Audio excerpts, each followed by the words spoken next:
Assalamualaikum warahmatullahi wabarakatuh. Kalau Islam Arab ini kata Mbah Mun, kalau Islam Arab itu contohnya kayak pohon kurma, jadi kuat. Dan wajah tasbihnya itu di daunnya tidak jatuh. Tapi kalau Islam Indonesia kata Mbah Mun itu kayak padi, jadi ya agak doyong-doyong sedikit gitu. Jadi untuk menghadapi angin besar itu pilihannya dua, Anda kekar kayak kurma atau fleksibel kayak padi. Jadi ya doyong-doyong sithik gitu ya. Ada koruptor sowan, salam templeknya ya diterima gitu. Ada calon bupati cantik ya didukung. Pokoknya agak-agak doyong gitu. Tapi baru kayak doyong itu nggak bisa roboh karena fleksibel.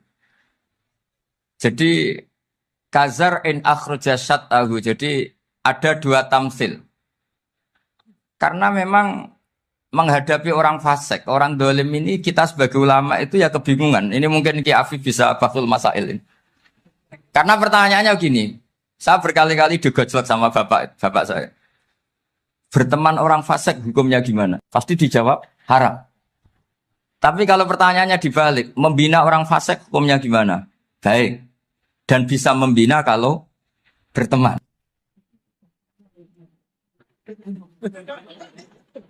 Makanya Gus Azaim pernah bikin seni deh, muktamar seni. Anggap saja madhabnya seperti itu. Gitu. Jadi ya agak doyong-doyong sedikit. Masa ketop berteman orang yang macam-macam. Tapi itu fleksibel. Nyatanya tetap soleh sampai sekarang gitu. Itu berarti itu ya. Ya gitu kata Bangun itu. Jadi untuk menahan angin yang besar pilihannya hanya dua. Anda kokoh kayak pohon kurma atau fleksibel kayak padi. Nah, Islam Indonesia kata Mbah Mun itu pari wae katanya, padi. Jadi ungkapan-ungkapan para masyayikh ini penting karena khazanah yang saya baca. Saya berkali-kali cerita ini dalam kitab Khilyatul Auliya. Itu Abu Nu'aim Al-Asfihani cerita tentang riwayat Sufyan bin Uyainah. Ini gurunya Imam Syafi'i. Itu setiap kali Nabi Isa dan Yahya, ini dua nabi yang sekurun, sama-sama masih muda. Nabi Yahya itu senengannya dolan ke orang-orang soleh, menyambangi orang-orang soleh. Tentu itu bagus. Tapi kalau Nabi Isa ini suka menyambangi orang-orang yang fasik, orang-orang yang nggak jelas. Ketika dua beliau ini ketemu, tentu yang perlu jawaban Nabi Isa karena kontroversi, berteman sama orang-orang yang nggak jelas. Kata beliau, innama ana tabibun udawil mardo. Seorang kiai, seorang nabi, orang yang baik itu ibarat dokter. Di mana-mana dokter tuh ngobati orang yang apa? Sakit. Kalau Anda dokter dan peneliti satu penyakit, pasti cari daerah yang banyak pandeminya. Masa neliti pandemi di orang-orang yang apa? Sehat. Jadi ini juga perlu dibahsul masail kasih. Karena tadi dibolak-balik itu. Bina orang berteman orang fasik hukumnya haram karena wa in kana dasarin fajanibhu suratan. Tapi kalau bina orang fasik hukumnya baik. Bisa bina kalau berteman. Jadi fikih itu ya karena diwolak-walik. Makanya sholat juga gitu. Sholat yang tumak ninah yang lama itu ya bagus. Masa jagongan mbek pangeran enggak asik. Jagongan sama teman aja asik, masa jagongan sama pangeran tidak apa? Asik. Saya kalau Ibnu Abbas sholat tuh cepat. Ketika ditanya, kenapa kalau Anda sholat cepat? Setan baru tata-tata mau goda, sudah selesai. Kata. Karena setan itu ya jaga jaim tuh, jaga image. Jadi kalau mau goda orang itu ya surinan dulu, macak-macak dulu. Ternyata mau ke situ sholatnya sudah selesai. Lah kebetulan mazhab saya tuh yang kedua itu gitu. Jadi kalau Gus Azaim itu sholat lama sekali, itu ada madhab tandingan, yaitu madhab saya. Itu karena ini sepuh saya, meskipun top beliau tapi sepuh saya. Saya sudah 50, beliau baru 40. Ini berarti baru memulai kiai. Kalau pakai umur nubuah ini baru tapi memulai. Jadi madhab itu penting. Jadi pembanding itu harus diutarakan. Sehingga dalam fikih manapun, itu sebuah madhab, itu harus diuji itu lewat pembanding. Dulu itu setiap debat fikih antar ulama, itu mesti nggak ada yang menang. Misalnya saya kiai kelihatan miskin tuh ya baik supaya santri-santri yang miskin itu punya teman gitu. Karena rata-rata santri itu miskin. Nah, dikancani kiai kan seneng gitu. Tapi problemnya kiai yang miskin itu ya nggak bisa nolong santri karena dia sendiri apa? Miskin. Gitu. Makanya dulu Imam Syafi'i itu pengagum orang miskin. Setelah ngaji Imam Malik tanya, ya Imam Malik, orang yang sealim jenengan itu siapa? Jawabnya Imam Malik lucu. Dulu Abu Hanifah, sekarang orangnya sudah meninggal ya. Ilmunya dititipkan atau diwaris oleh Muhammad bin Hasan Asy-Syaibani. Akhirnya Imam Syafi'i dibiayai Imam Malik ke Irak. Imam Syafi'i miskin, bisanya ke sana dibiayai Imam Malik. Itu seperti Abu Yasin Muhammad masyhur, ini murid beliau. Kalau ada santri boyong kan mesti apa? Disangoni. Disangoni. Ketika datang ke Irak, Muhammad bin Hasan Asy-Syaibani itu nata uang, nata emas itu di ruang tamu. Jadi ngitung uang itu di ruang tamu. Miliatan. Ini kaget, ini kiai kok kedonyan kata Imam Syafi'i itu. Tapi apa kata Muhammad bin Hasan Asy-Syaibani? Anda kagum ini, Anda kaget ini. Kalau kamu menyoal orang soleh kaya, ini tak kasihkan orang-orang fasik. Biar dipakai judi, dipakai selingkuh, dipakai maksiat. Jangan-jangan. Harta ini harus tetap di orang soleh. Kalau ke orang fasik, bahaya. Berarti kiai boleh kaya. Boleh-boleh. Semenjak itu ada gerakan kiai kudu sugih. Ya ada yang kesampaian, ada yang enggak gitu saja. Tapi karena kalau pakai logika fikih, harta itu fitnah. Oke, seakan-akan harta itu masalah. Tapi kalau ini dikuasai orang dolim, maka masalah besar. Jika orang-orang soleh ini harus juga menguasai harta. Nah, terus lama-lama dikiaskan kekuasaan. Kalau yang kuasain orang fasik, orang tidak sholat, ribet. Akhirnya kiai terus dukung, ya akhirnya ikut politik tadi. Nak menawa bupatinya kena diatur gitu. Diatur kon sholat, orang yang sesi proposal, maksudnya diatur yang sholat maksud. Ini cerita-cerita apa logika-logika fikih. Makanya saya sering ngaji kitab-kitab itu diantara yang saya suka adalah ada dialog besar yang terjadi di antara orang-orang pilihan. Termasuk bahkan di antara para nabi dan Tuhan. Jadi unik. Allah sendiri kadang mengajari kecerdasan para nabi itu ya lewat dialog. Masyhur itu, Nabi Ibrahim itu punya ruang khusus untuk sholat dan tidak boleh siapapun masuk situ. Tahu-tahu ada yang sudah di situ. Beliau membuka, kaget. Siapa memberi izin ke kamu yang punya rumah ini?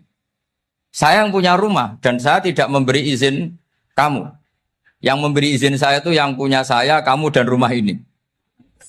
Yaitu Allah Ta'ala katanya. Wah berarti kamu malaikat dong? Iya saya malaikat Israel. Disuruh nyabut nyawa kamu. Ya agak sopan karena agak pernah mondok di Salafiyah itu akhirnya Nabi Ibrahim bilang, wah itu keliru, Anda pasti keliru. Hal ra'aita habiban yumitu habibah, hal ra'aita khalilan yumitu khalilah. Saya ini Khalilur Rahman, saya ini kekasih Allah. Masa ada kekasih bunuh yang dikasih? Itu Israel akhirnya ngaji, masuk akal juga. Ternyata perintah ini mungkin hoax ya. Pokoknya dia terus mikir akhirnya. Iya ya, masa ini kekasih Allah kemudian oleh Allah dibunuh, dimatikan. Terbanglah Israel, matur lagi ya Allah, kata Ibrahim, hal ra'aita khalilan yumitu khalilah. Masa kekasih bunuh yang dia apa? Kasih. Kayaknya masuk akal Gusti.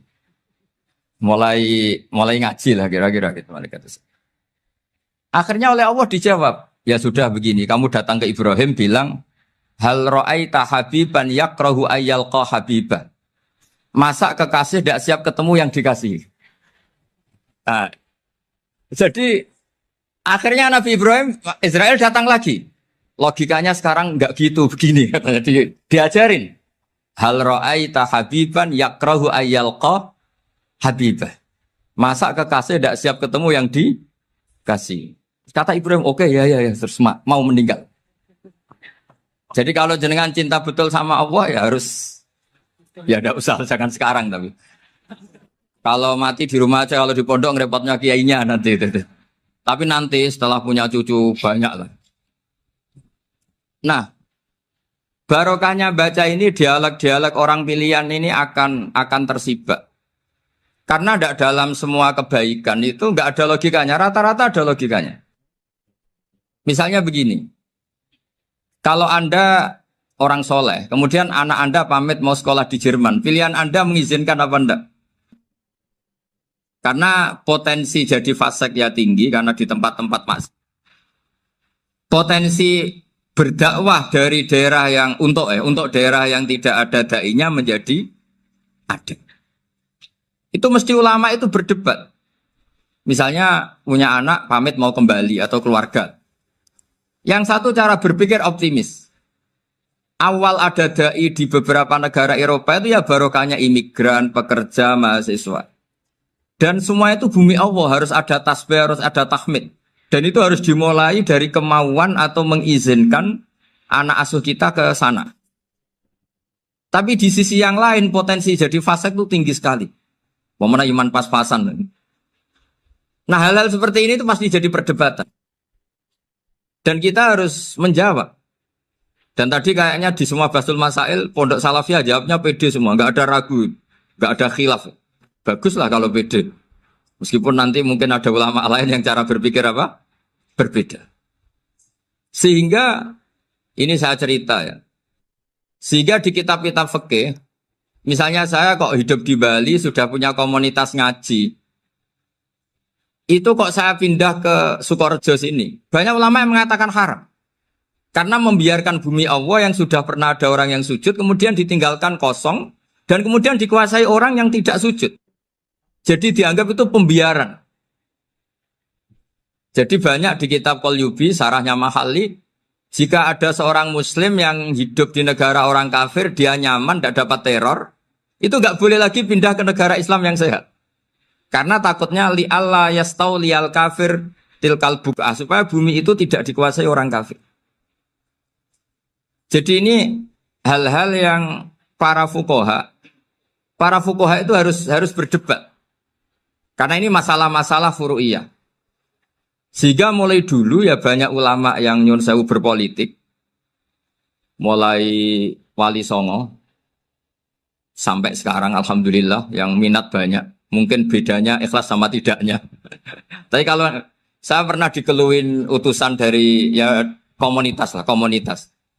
Islam Indonesia itu dulu itu ceritanya banyak yang dari Kamboja. Kalau dulu orang cerita itu orang Cempa. Itu setelah di Indonesia besar Wali Songo dan Brawijaya 5 itu sudah mulai oleng. Itu singkat cerita mereka berpikir ingin bikin kerajaan apa? Islam di Demak Mintoro dengan raja pertama yaitu Raden Fatah. Karena Raden Fatah ini putra Brawijaya. Padahal setelah jadi kerajaan ini era cucu sudah konflik, berebut kekuasaan. Akhirnya sampai jadi Jipang, jadi Jogja, jadi Solo dan seterusnya. Tapi kata Mbah Mun itu tetap barokah. Karena orang Islam terus terbiasa mimpin. Sekeliru-keliru sidik, sebagai orang Islam biasa mimpin. Sehingga zaman Mbah Hashim ya sudah mimpin Masumi, zaman Ki As'ad pengaruhnya besar. Sampai sekarang Kiai pengaruhnya besar. Nah barokahnya Kiai pengaruh besar ini sampai moral jadi ukuran. Misalnya sekarang ada calon bupati kok nggak sholat, itu pasti kalah. Jadi sholat itu jadi tolok ukur untuk calon apa? Bupati. Meskipun mungkin punya efek pura-pura sholat, tapi nggak apa-apa lah. Sementing moral ini jadi ukuran. Sementara yang di Thailand, di Patani, itu karena dulu pelajarannya tasawuf, itu orang nggak ambisi mimpin dunia. Tahu-tahu dipimpin. Dan akhirnya nyuwun sewu ya saake Islam-Islam yang dulu terlalu tasawuf karena nggak punya pengalaman memimpin, akhirnya lazimnya konsekuensinya hanya dipimpin. Tapi Islam Indonesia beda, karena kulino mimpin itu akhirnya dari orang Islam biasa menjadi Islam yang sholat sampai Islam yang bisa ngaji itu bisa mimpin negara. Tentu yang paling populer dimulai Gus Dur. Jadi ini sesuatu yang barokahnya istihad para kiai, sementing Islam kulino mimpin. Sehingga di Indonesia itu barokahnya itu, kebaikan itu jadi tolok ukur. Ada orang kok terkenal koruptor, atau terkenal nyuwun sewu selingkuh, atau terkenal apa, itu pasti tidak jadi. Karena moral itu menjadi tolok ukur. Dan itu adalah politik para kiai. Jadi ini saya cerita, dan itu negara juga akhirnya untung karena seleksi agama sama negara itu sama-sama kiai ya bilang negara harus dipimpin orang soleh, negara juga bilang seperti itu. Nah, ketokohan-ketokohan para beliau-beliau ini yang mau lah bekerja sama dengan Umarok. Kita tahu dulu Pak Harto ya rawuh ke sini ketika Muktamar 84, rawuh ke Ki As'ad, ketika mau kembali ke Khittah juga dirembuk oleh ulama dan Umarok. Dan akhirnya ini menjadi negara yang alhamdulillah semoga selalu menuju baldatun thayyibatu wa rabbun ghafur. Nah, kemudian di sini saya tabarruk dengan Said Muhammad, gurunya Kiai Haji Azaim. Saya mau cerita tentang amaliyah tadi. Saya sebetulnya nggak niat bacakan bab itu, gara-gara ada khataman jumlahnya banyak saya jadi pusing. Ini panitianya tanya, khatam betul apa enggak? Iya, Gus, khatam betul. Tapi kayaknya saya tidak yakin itu. Karena saya ini kan dari pondok tahfidz itu. Biasanya anak khataman itu ya rada bodoni itu loh. Wes dibaca buanter sing nyemak mau ndelok pojok etok. Mergo kebanteren. Nah, akhirnya lafat-lafat yang di tengah itu enggak di apa? Baca. Tapi ya semoga dimaafkan Allah lah. Yang jelas itu enggak. Tapi saya mau cerita ya. Jadi cara berpikir Said Muhammad ini nanti juga saya teruskan di Ma'had Ali. Ini saya baca ya. Di antara yang diyakini madhab Malikiyah, ini saya baca saja teksnya. Jadi ada riwayat namanya kalau Said Muhammad bahasakan itu Ataqoh Somadiyah. Kalau di Indonesia kadang orang bilang Al-Ataqoh Al-Kubro. Yaitu dengan membaca surat Ikhlas, di sini jumlahnya hanya 100 kali, kila 1000 kali. Tadi berapa teman? 700 juta ini sudah susuk banyak ini. Di sini hanya 40, riwayat lagi 100, 1000. Terus sampai tadi berapa? 800 juta. Wah, ini sudah susuk ini. Itu anak cucu sampean pasti masuk surga itu kalau gitu. Ini saya baca, ini kitabnya Said Muhammad ini. Suratul Ikhlasi wal Itqu minan nar. Akhrajat Tabrani fil Kabir an Fairuz ad-Dailami wa Ibnu Ukhtin Najasi. Waqad khadaman Nabiyya sallallahu alaihi wasallam. Orang ini jadi khadimnya Nabi. Qala Rasulullah sallallahu alaihi wasallam, "Man qara'a qul huwallahu ahad mi'ata marratin fi shalat ghairiha kataballahu lahu bara'atan minan nar." Ini hanya berapa ini? Mi'ata marrah. Berarti kalau satu orang itu cukup 100. Tadi sudah untuk 7 turunan tadi untuk orang berapa? Ya, untuk 7 turunan cukup ya? Untuk 7 turunan. Ya sudah susuk ini. Duh, ribet ini. Nah, ini tak cari pembenarannya, ini supaya keren. Ini di halaman 188 Abwabul Farad. Warwa Ibrahim bin Muhammad Al-Khiyari fi fawaitihi an Khudzaifa marfu'an. Man qara'a qul huwallahu ahad alfa marratin faqad ishtara nafsahu minallah. Berarti 100, ada riwayat lagi 1000. Nanti tak carikan lagi yang berapa? 1 miliar. Jangan banyak-banyak. Nah, ini saya baca ya. Wa hadzal adatu huwa al-ma'rufu bi ataqatis somadiyah. Wa qad nassa jama'atun min mutaakhiril malikiyah ala istihbabi ataqatis somadiyah. Wa haddu ala qiraatiha wa istimaliha. Minhum Asy-Syaikh Abdussalam Al-Asmar sak teruse ini. Jadi kullu haula'i istahabbu ataqatas somadiyah ma'atirafi ba'dihim kal misnawi bisyidati fi hadisiha. I'timadan ala anna hadza minal fadha'il allati yutasahalu fiha. Faman sa'a yasta'milaha roja'a khusula ma fiha fala ba'sa bidzalik. Ala syarti alla ya'taqida thubuta dzalika anin nabi sallallahu alaihi wasallam hatta la yaqa'a fil kitsbi alaihi. Jadi intinya itu silahkan Anda bikin jumlah sesuai versi Anda. Yang penting Anda jangan kampanye kalau itu perintah Kanjeng Nabi Muhammad sallallahu alaihi wasallam. Karena kalau kamu atasnamakan Nabi kemudian jumlahnya sampai 800 berapa? 800 juta, berarti Nabi mengajarkan masyaqqah pada umatnya. Jadi cukup yang riwayat itu di sini hanya 100 sama 1000. Jadi kalau jumlah tadi untuk 7 apa? Turunan. Jadi kamu harus ditutup dengan doa, ya Allah, semua itu bukan untuk saya tapi untuk 7 turunan. Tolong catat ya Allah. Karena jadi artinya gini loh ya, orang Indonesia yang sering mempraktekkan Atakosomadiyah itu bukan tanpa dalil. Ternyata dalam madzhab Maliki, saya masih ingat ketika mbah saya kandung, bapaknya bapak, asmane Mbah Nur Syam, itu wasiatnya minta dibacakan 4.000. Yang baca pas itu ya bapak sama anak-anaknya. Dan kemudian alhamdulillah zaman akhir itu mulai agak ngawur. Kalau ada acara itu wong liya kon maca anake mlebu metu gak melok maca.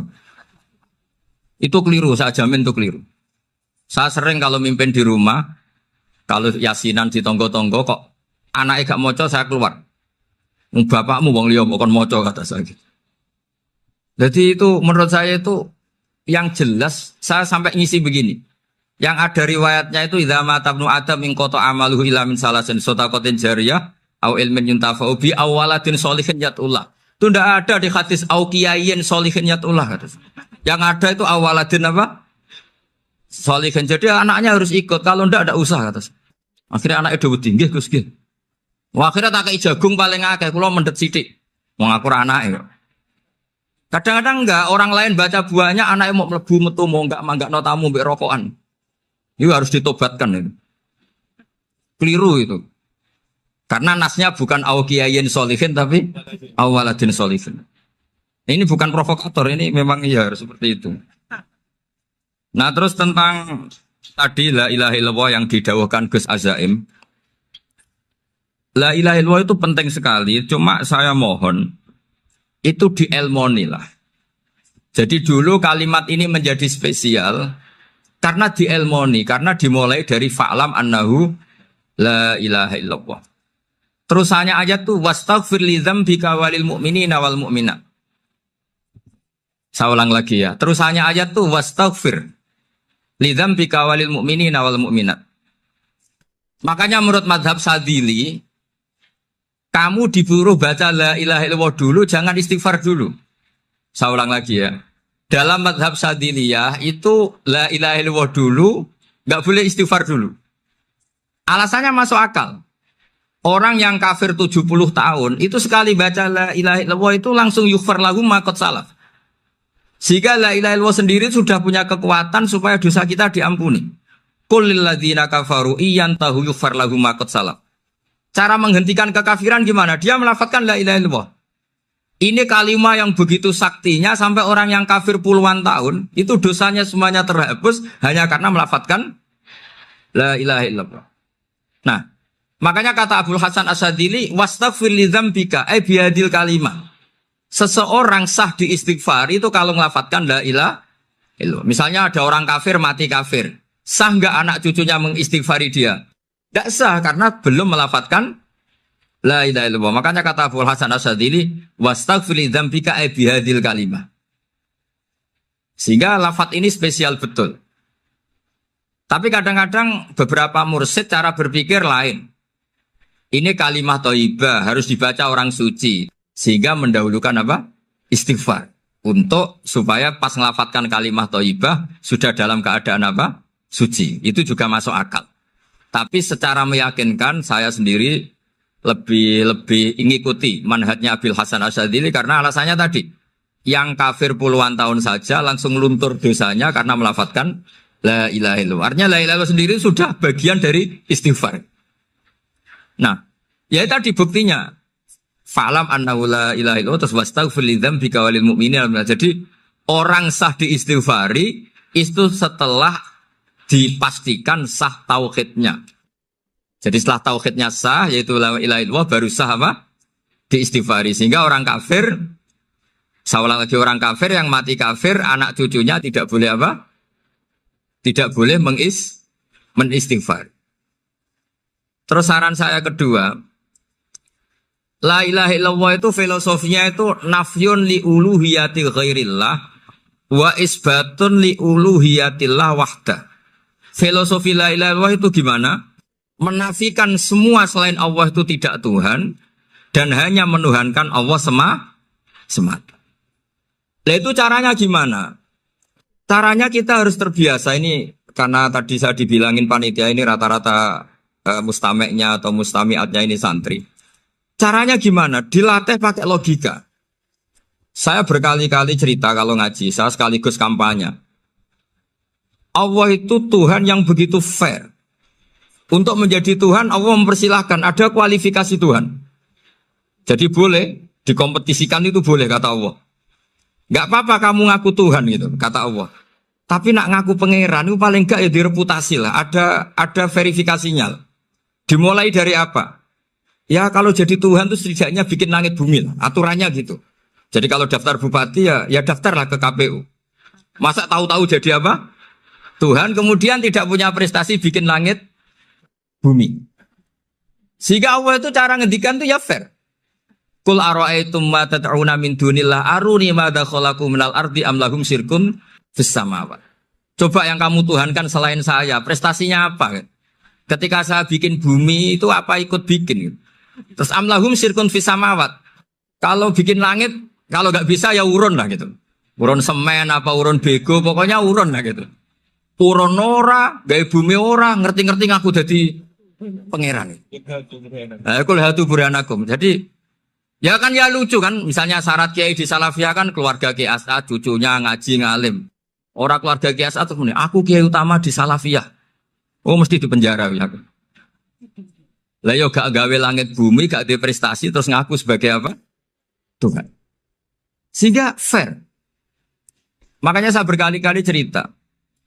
Jubair bin Mut'im itu punya anak namanya Muhammad. Ini sudah orang alim, Muhammad bin Jubair bin Mut'im. Itu cerita awala Islami Abi. Mut'im itu orang pinter sekali. Saking pinternya dia jadi delegasinya orang Quraisy datang ke Rasulullah sebagai negosiator untuk membebaskan Asra Badrin. Tawanan perang apa? Badar. Yang namanya disuruh itu pasti orang pinter. Tapi apa yang terjadi ketika nginep di masjid? Karena zaman itu gak ada hotel. Nanti jadi geger. Orang musyrik nginep di masjid hukumnya gimana? Bahsul masail tok. Zaman itu mau tidak mau. Kalau sekarang kan ada hotel, kiai juga punya wisma. Apa yang terjadi? Orang ini cerdas sekali. Dan delalah Nabi pas sholat maghrib itu baca wattur wa kitabim mastur sampai am khalaqus samawati wal ard. Ya kalau kamu jadi Tuhan ya setidaknya menciptakan langit bumi lah. Namanya jadi Tuhan ya ada persyaratan kan. Paling enggak punya reputasi menciptakan langit bumi. Atau kalau jadi Tuhan setidaknya reputasinya itu enggak diciptakan yang lain. Am khuliqu min ghairi syai'in. Ini jadi Tuhan kok punya bapak, punya ibu. Ini jadi Tuhan kok lahirnya di bumi. Ada tanggal lahirnya, ada tahun. Masa jadi Tuhan kok dulu buminya. Pokoknya walhasil tuh. Akhirnya Nabi ketika salam sholat maghrib. Dia datang. Ya Rasulullah, akalku habis oleh ayat yang barusan engkau baca. Sudah saya Islam saja. Argumentasi selain Allah Tuhan itu batal. Itu. Nah, saya mohon santri-santri Salafiyah itu baca Quran sampai seperti itu. Jadi jangan hanya khataman banyak-banyakan maksudnya. Ini bukan nyindir ini, ngamuk ini. Jadi ya khatamannya tadilah 1000 atau berapa lah, jangan banyak-banyak. Juga kasihan malaikat yang nyatet kan. Wong baru subhanallah alhamdulillah aja di teks hadisnya abad al malaikah kan ditete. Itu baru subhanallah alhamdulillah itu sudah mencapaikan malaikat. Makanya saya wiridan tuh arang-arang kasihan malaikat karena nanti jadi itu ya ada madhabnya itu jadi kalau Gus Azaim sholat lama tak saingi sholat cepet itu sama-sama ada madhabnya. Yang cepet kayak saya tadi setan pas tata-tata mau goda pas rukuk saya sudah itidal, mau goda itidal saya sudah sujud pusing dia. Tapi jangan tiru ini madhab yang agak-agak khusus lah sudah cara orang Madura agak khilaf tuh. Khilaf ya. Khilaf ini agak khilaf ini sudah.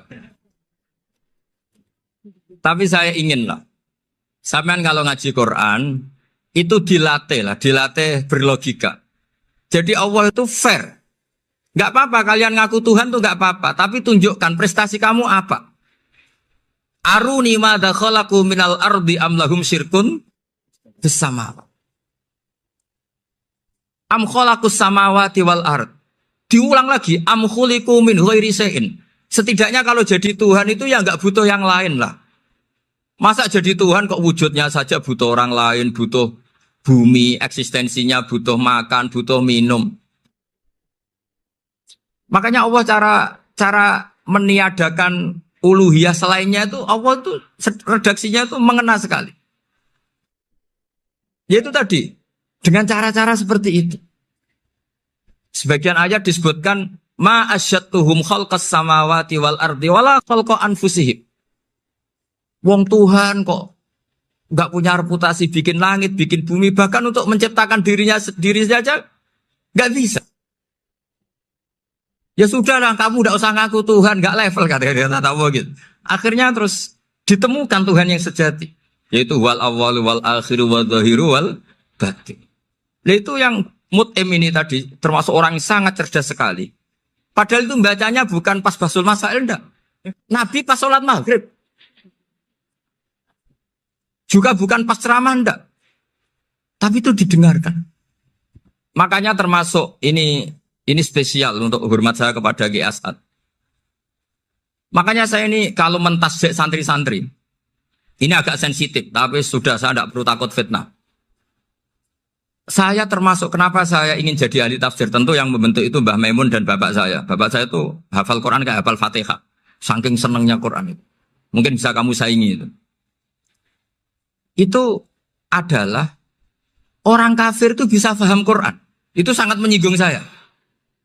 Orang kafir itu bisa paham Quran. Ketika Umar Islam itu karena mendengar apa coba? Mendengar apa? Quran. Dan itu masih kafir apa sudah Islam? Masih kafir karena kalimat-kalimat yang di Quran itu begitu jelas wal kitabil mubin sehingga didengarkan orang kafir pun tuh ngefek.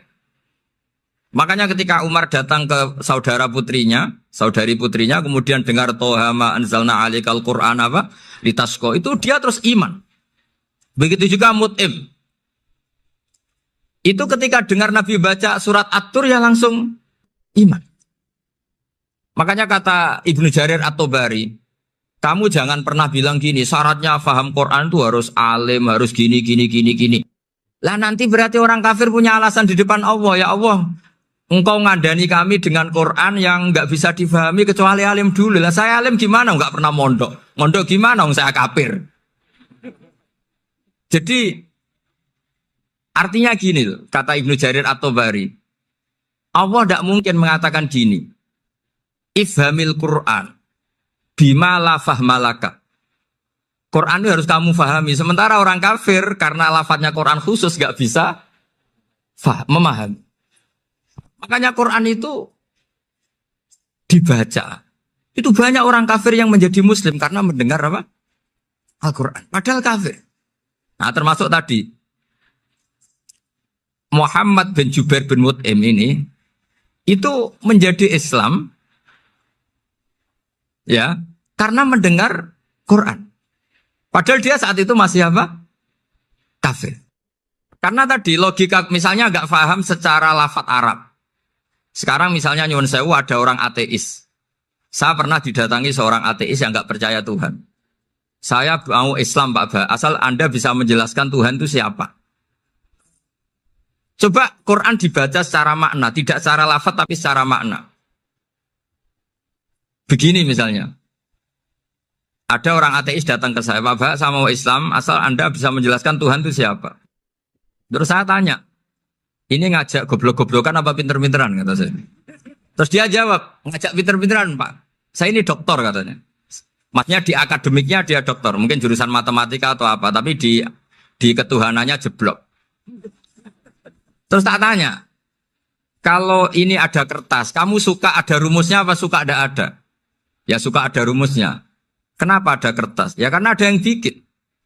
Nah kira-kira berstatus membikin atau membuat itu sesuatunya maujud apa enggak? Ya pasti maujud lah, pasti ada. Ya sudah, anggap Tuhan itu adalah sebab dari semua yang ada. Masa alam yang seperti ini, langit dan bumi ini maujudat, kemudian kamu katakan kholaqohal adam, bahwa alam raya yang maujud ini diciptakan oleh ketiadaan. Ya juga, berarti Tuhan itu ya. Ya itu yang namanya Tuhan. Lah mulai dulu kiai-kiai ngomong gitu kan saya Islam katanya. Jadi kiai-kiai itu kadang-kadang kalau dakwah pokoknya kabeh itu digawe Tuhan. Beda dengan dakwanya orang-orang mantek. Orang-orang mantek itu kan nggak pernah nyebut Allah. Ini alam hawadis, la budda min muhdis. Meskipun mereka, nah muhdis ini menurut Islam namanya Allah. Tapi sebetulnya kan nggak langsung bilang Allah. Jadi tak kasih tahu, alam raya ini mewujud nggak? Ya mewujud Bapak. Bisa nggak sesuatu yang nggak ada menjadi faktor wujudnya yang ada? Ya nggak bisa, namanya nggak ada itu nggak bisa jadi faktor. Nah itu hebatnya ulama-ulama kita. Ketika mengenalkan Allah itu siapa? Zat yang wajibil wujud. Jadi kita ini kalah pinter be ulama-ulama dulu. Ya alhamdulillah kalahnya sama ulama dulu. Kalau kalah sama ulama sekarang isin lah. Jadi ulama dulu sudah pinter. Pasti pertanyaan dasar manusia, hadil maujudat tuh man khalaqaha, siapa yang menciptakan? Kalau kamu langsung jawab Allah atau Tuhan, mereka pasti tidak nerima. Ya jawab saja, hadil maujudat mesti khalaqaha maujudun. Nah berhubung maujud ini berstatus pencipta, harus super. Lah super ini oleh ulama disebut wajibul wujud atau musabbibul asbab. Yang oleh Islam dinamai Allah. Tapi kita langsung ngomong Allah, ya mesti aja bingungkan kan bagi yang bingung maksudnya. Ya saya mohonlah kalimat-kalimat la ilaha illallah itu diamatilah, diresapi sampai seperti penjelasan saya ini. Sehingga punya kualitas ilmu. Karena syaratnya memang fa'lam, harus punya kualitas apa? Ilmu. Ilmu itu apa? Ma'rifatus syai' ala ma huwa alaih. Mengenal sesuatu sesuai detail-detail sifatnya sesuatu itu. Misalnya kalau Allah sudah jadi Tuhan, ya harusnya qabla kulli syai'. Masa Tuhan sama yang dituhani wujudnya dulu yang dituhani. Ditemukanlah sifat awal atau qadim. Makanya benar Gus Azaim tadi kalau sudah bertauhid harus hafal akidah berapa khamsin. Dimulai apa? Wujud. Kenapa harus dikatakan wujud? Karena alam raya ini kadung maujudan. Hadhil alam maujudun. Masa maujudun khalaqahul adam? Masa maujudat khalaqahul adam? Nah itu yang disebut am khuliqu min ghairi syai'in am humul khaliqun. Jadi saya mohon semohon-mohonnya cobalah tradisi-tradisi lihat baru ayat ini dihidupkan lagi sehingga kita baca Quran itu sekaligus menjadi orang yang sangat argumentatif. Karena Quran adalah qul falillahil hujjatul baligh. Dilatih. Jangan bosan dilatih. Makanya kalau saya baca ayat-ayat seperti itu cek fair Allah. Fair betul. Enggak apa-apa saya punya pesaing kata Allah, tapi yang imbang dong. Pas aku gawe langit ya bantulah. Atau ada langit tandingan lah kira-kira gitu. Kalau saya bikin bumi ya ada bumi. Nah misalnya sekarang orang Cina bikin matahari, materinya dari mana coba? Dari yang sudah ada sekarang kan? Tetap saja agak ikut bikin kan? Tapi kalau Allah bikin langit bumi minal adam minal wujud. Kalau mereka paling rekayasa yang sudah wujud adik. Nah harus sampai seperti itu. Sampai kata Gus Azim kul hatu apa? Burhanakum tan. Jadi ini cara-cara kita untuk menguatkan iman. Aruni madza khalaqu minal ardi am lahum syirkun fis samawati. Terus kata Allah, itu nih bi kitab min qabli hadza au atharatin min ilmin. Kalau kamu enggak setuju teori ini kata Allah, cari kitab suci versi Anda. Aturan jadi Tuhan itu apa coba? Ya tetap saja semua kitab suci akan mengatakan di mana-mana Tuhan itu pencipta langit dan bumi. Jangan yang lahir di bumi jadi Tuhan. Jangan Lata Uzza jadi Tuhan. Jangan karena sakti jadi Tuhan. Nah ini di sini pentingnya ilmu balaghah, ilmu mantek yang alhamdulillah di pondok-pondok kita masih diajari. Makanya kata mantek sebetulnya ilmu akal hanya menemukan hadil maujudat khalaqaha maujudun. Nah yang maujud ini siapa? Ya wajibul wujud. Nah kemudian Islam menamai ini Allah Subhanahu wa ta'ala. Makanya ulama dulu itu kalau ngetikan Allah itu siapa? Zat sing wajibul wujud. Itu filosofinya luar biasa. Karena dengan seperti ini bisa menafikan teori ateisme. Bahwa alam raya ini diciptakan oleh ketiadaan. Makanya saya bilang tadi, ngajak goblok-goblokan apa pinter-pinteran gitu. Lah nek ngajak goblok-goblokan yang ngene, hadhil maujudat khalaqahal adam. Terus kita goblok bareng. Loh iya kan barang maujud diciptakan yang tidak maujud. Wong ora wujud kok mempengaruhi sing wujud. Ya monggo nak goblok bareng kata. Akhirnya, gak Gus, saya ini dokter masa kamu ajak goblok? Ya sudah pinter saja kata saya. Alhamdulillah karena debat kecil ini dia menjadi nyaman lagi dengan apa? Islam. Memang saya tentu nggak bisa disalahkan doktoralnya karena di ilmu yang selain apa? Teologi gitu. Tapi kan polanya dia pasti pinter. Makanya ini sekaligus mengingatkan anak-anak lah. Kecakapan menjelaskan itu harus dilatih karena di antara kelebihannya Quran itu wal kitabil apa? Mubin, yaitu kitab yang punya kemampuan menjelaskan. Ini yang terakhir saya beri contoh. Terakhir ini penjelasan Quran. Dulu orang kafir itu cara berpikir itu begini, Muhammad, urusan kita ini banyak, problem kita banyak. Masa iya urusan yang banyak ini cukup dengan satu Tuhan? Kalau problem banyak ya Tuhannya harus banyak. Ada Tuhan pohon, Tuhan hujan. Kayak Cina itu ada Dewi Kuan Im keberuntungan, ada yang sial, yang pokoknya diurus yang banyak lah. Maka mereka bilang aja'alal alihata ilaha wahida inna hadza la syai'un ujab. Ini aneh, urusan banyak kok Tuhannya satu, ini aneh lah. Tapi Nabi secara sabar dan yang diomongnya orang kafir. Tidak anak Mahatali, orang kafir. Jadi nanti kalau anak Mahatali gak paham Quran kebangetan, orang kafir saja paham. Akhirnya Nabi secara santai, secara rileks memberi penjelasan gini. Kalau Anda menjadi buruh, kalau orang Arab dulu bilang abdan. Kamu suka enggak punya majikan banyak, perintahnya beda-beda, semuanya memaksa kamu untuk nurut. Sama punya majikan satu yang baik. Ya enggak suka lah Muhammad kalau majikan saya banyak, semuanya berhak merintah saya, enggak enak. Majikannya satu saya, satu saja. Terus kata Nabi, Tuhanmu itu majikan kamu. Kalau Tuhannya banyak, kamu bingung. Berarti perintahnya banyak. Akhirnya mereka paham. Dan itu segampang itu Allah memberi penjelasan. Dorobawo masalah rojulan. Fihi syuraka umutasyakisuna wa rojulan salamal lirojul. Hal yastawiyahani masalah. Alhamdulillah. Langsung diberi analogi. Kalau kamu jadi buruh, punya majikan banyak, yang perintahnya beda-beda. Kemudian jadi buruh yang majikannya satu. Kamu milih mana? Ya milih satu Muhammad. Ya sudah. Kalau Tuhannya banyak, perintahnya banyak, kamu juga bingung. Langsung menjadi faham. Nah, ketika ada orang tidak ikhlas, Nabi cara memberi penjelasan juga gampang. Misalnya saya dikasih uang Gus Azaim 1 juta. Kemudian matur nuwun saya sama Pak Afif. Ya, aneh enggak? Saya ini orang aneh enggak? Orang aneh enggak?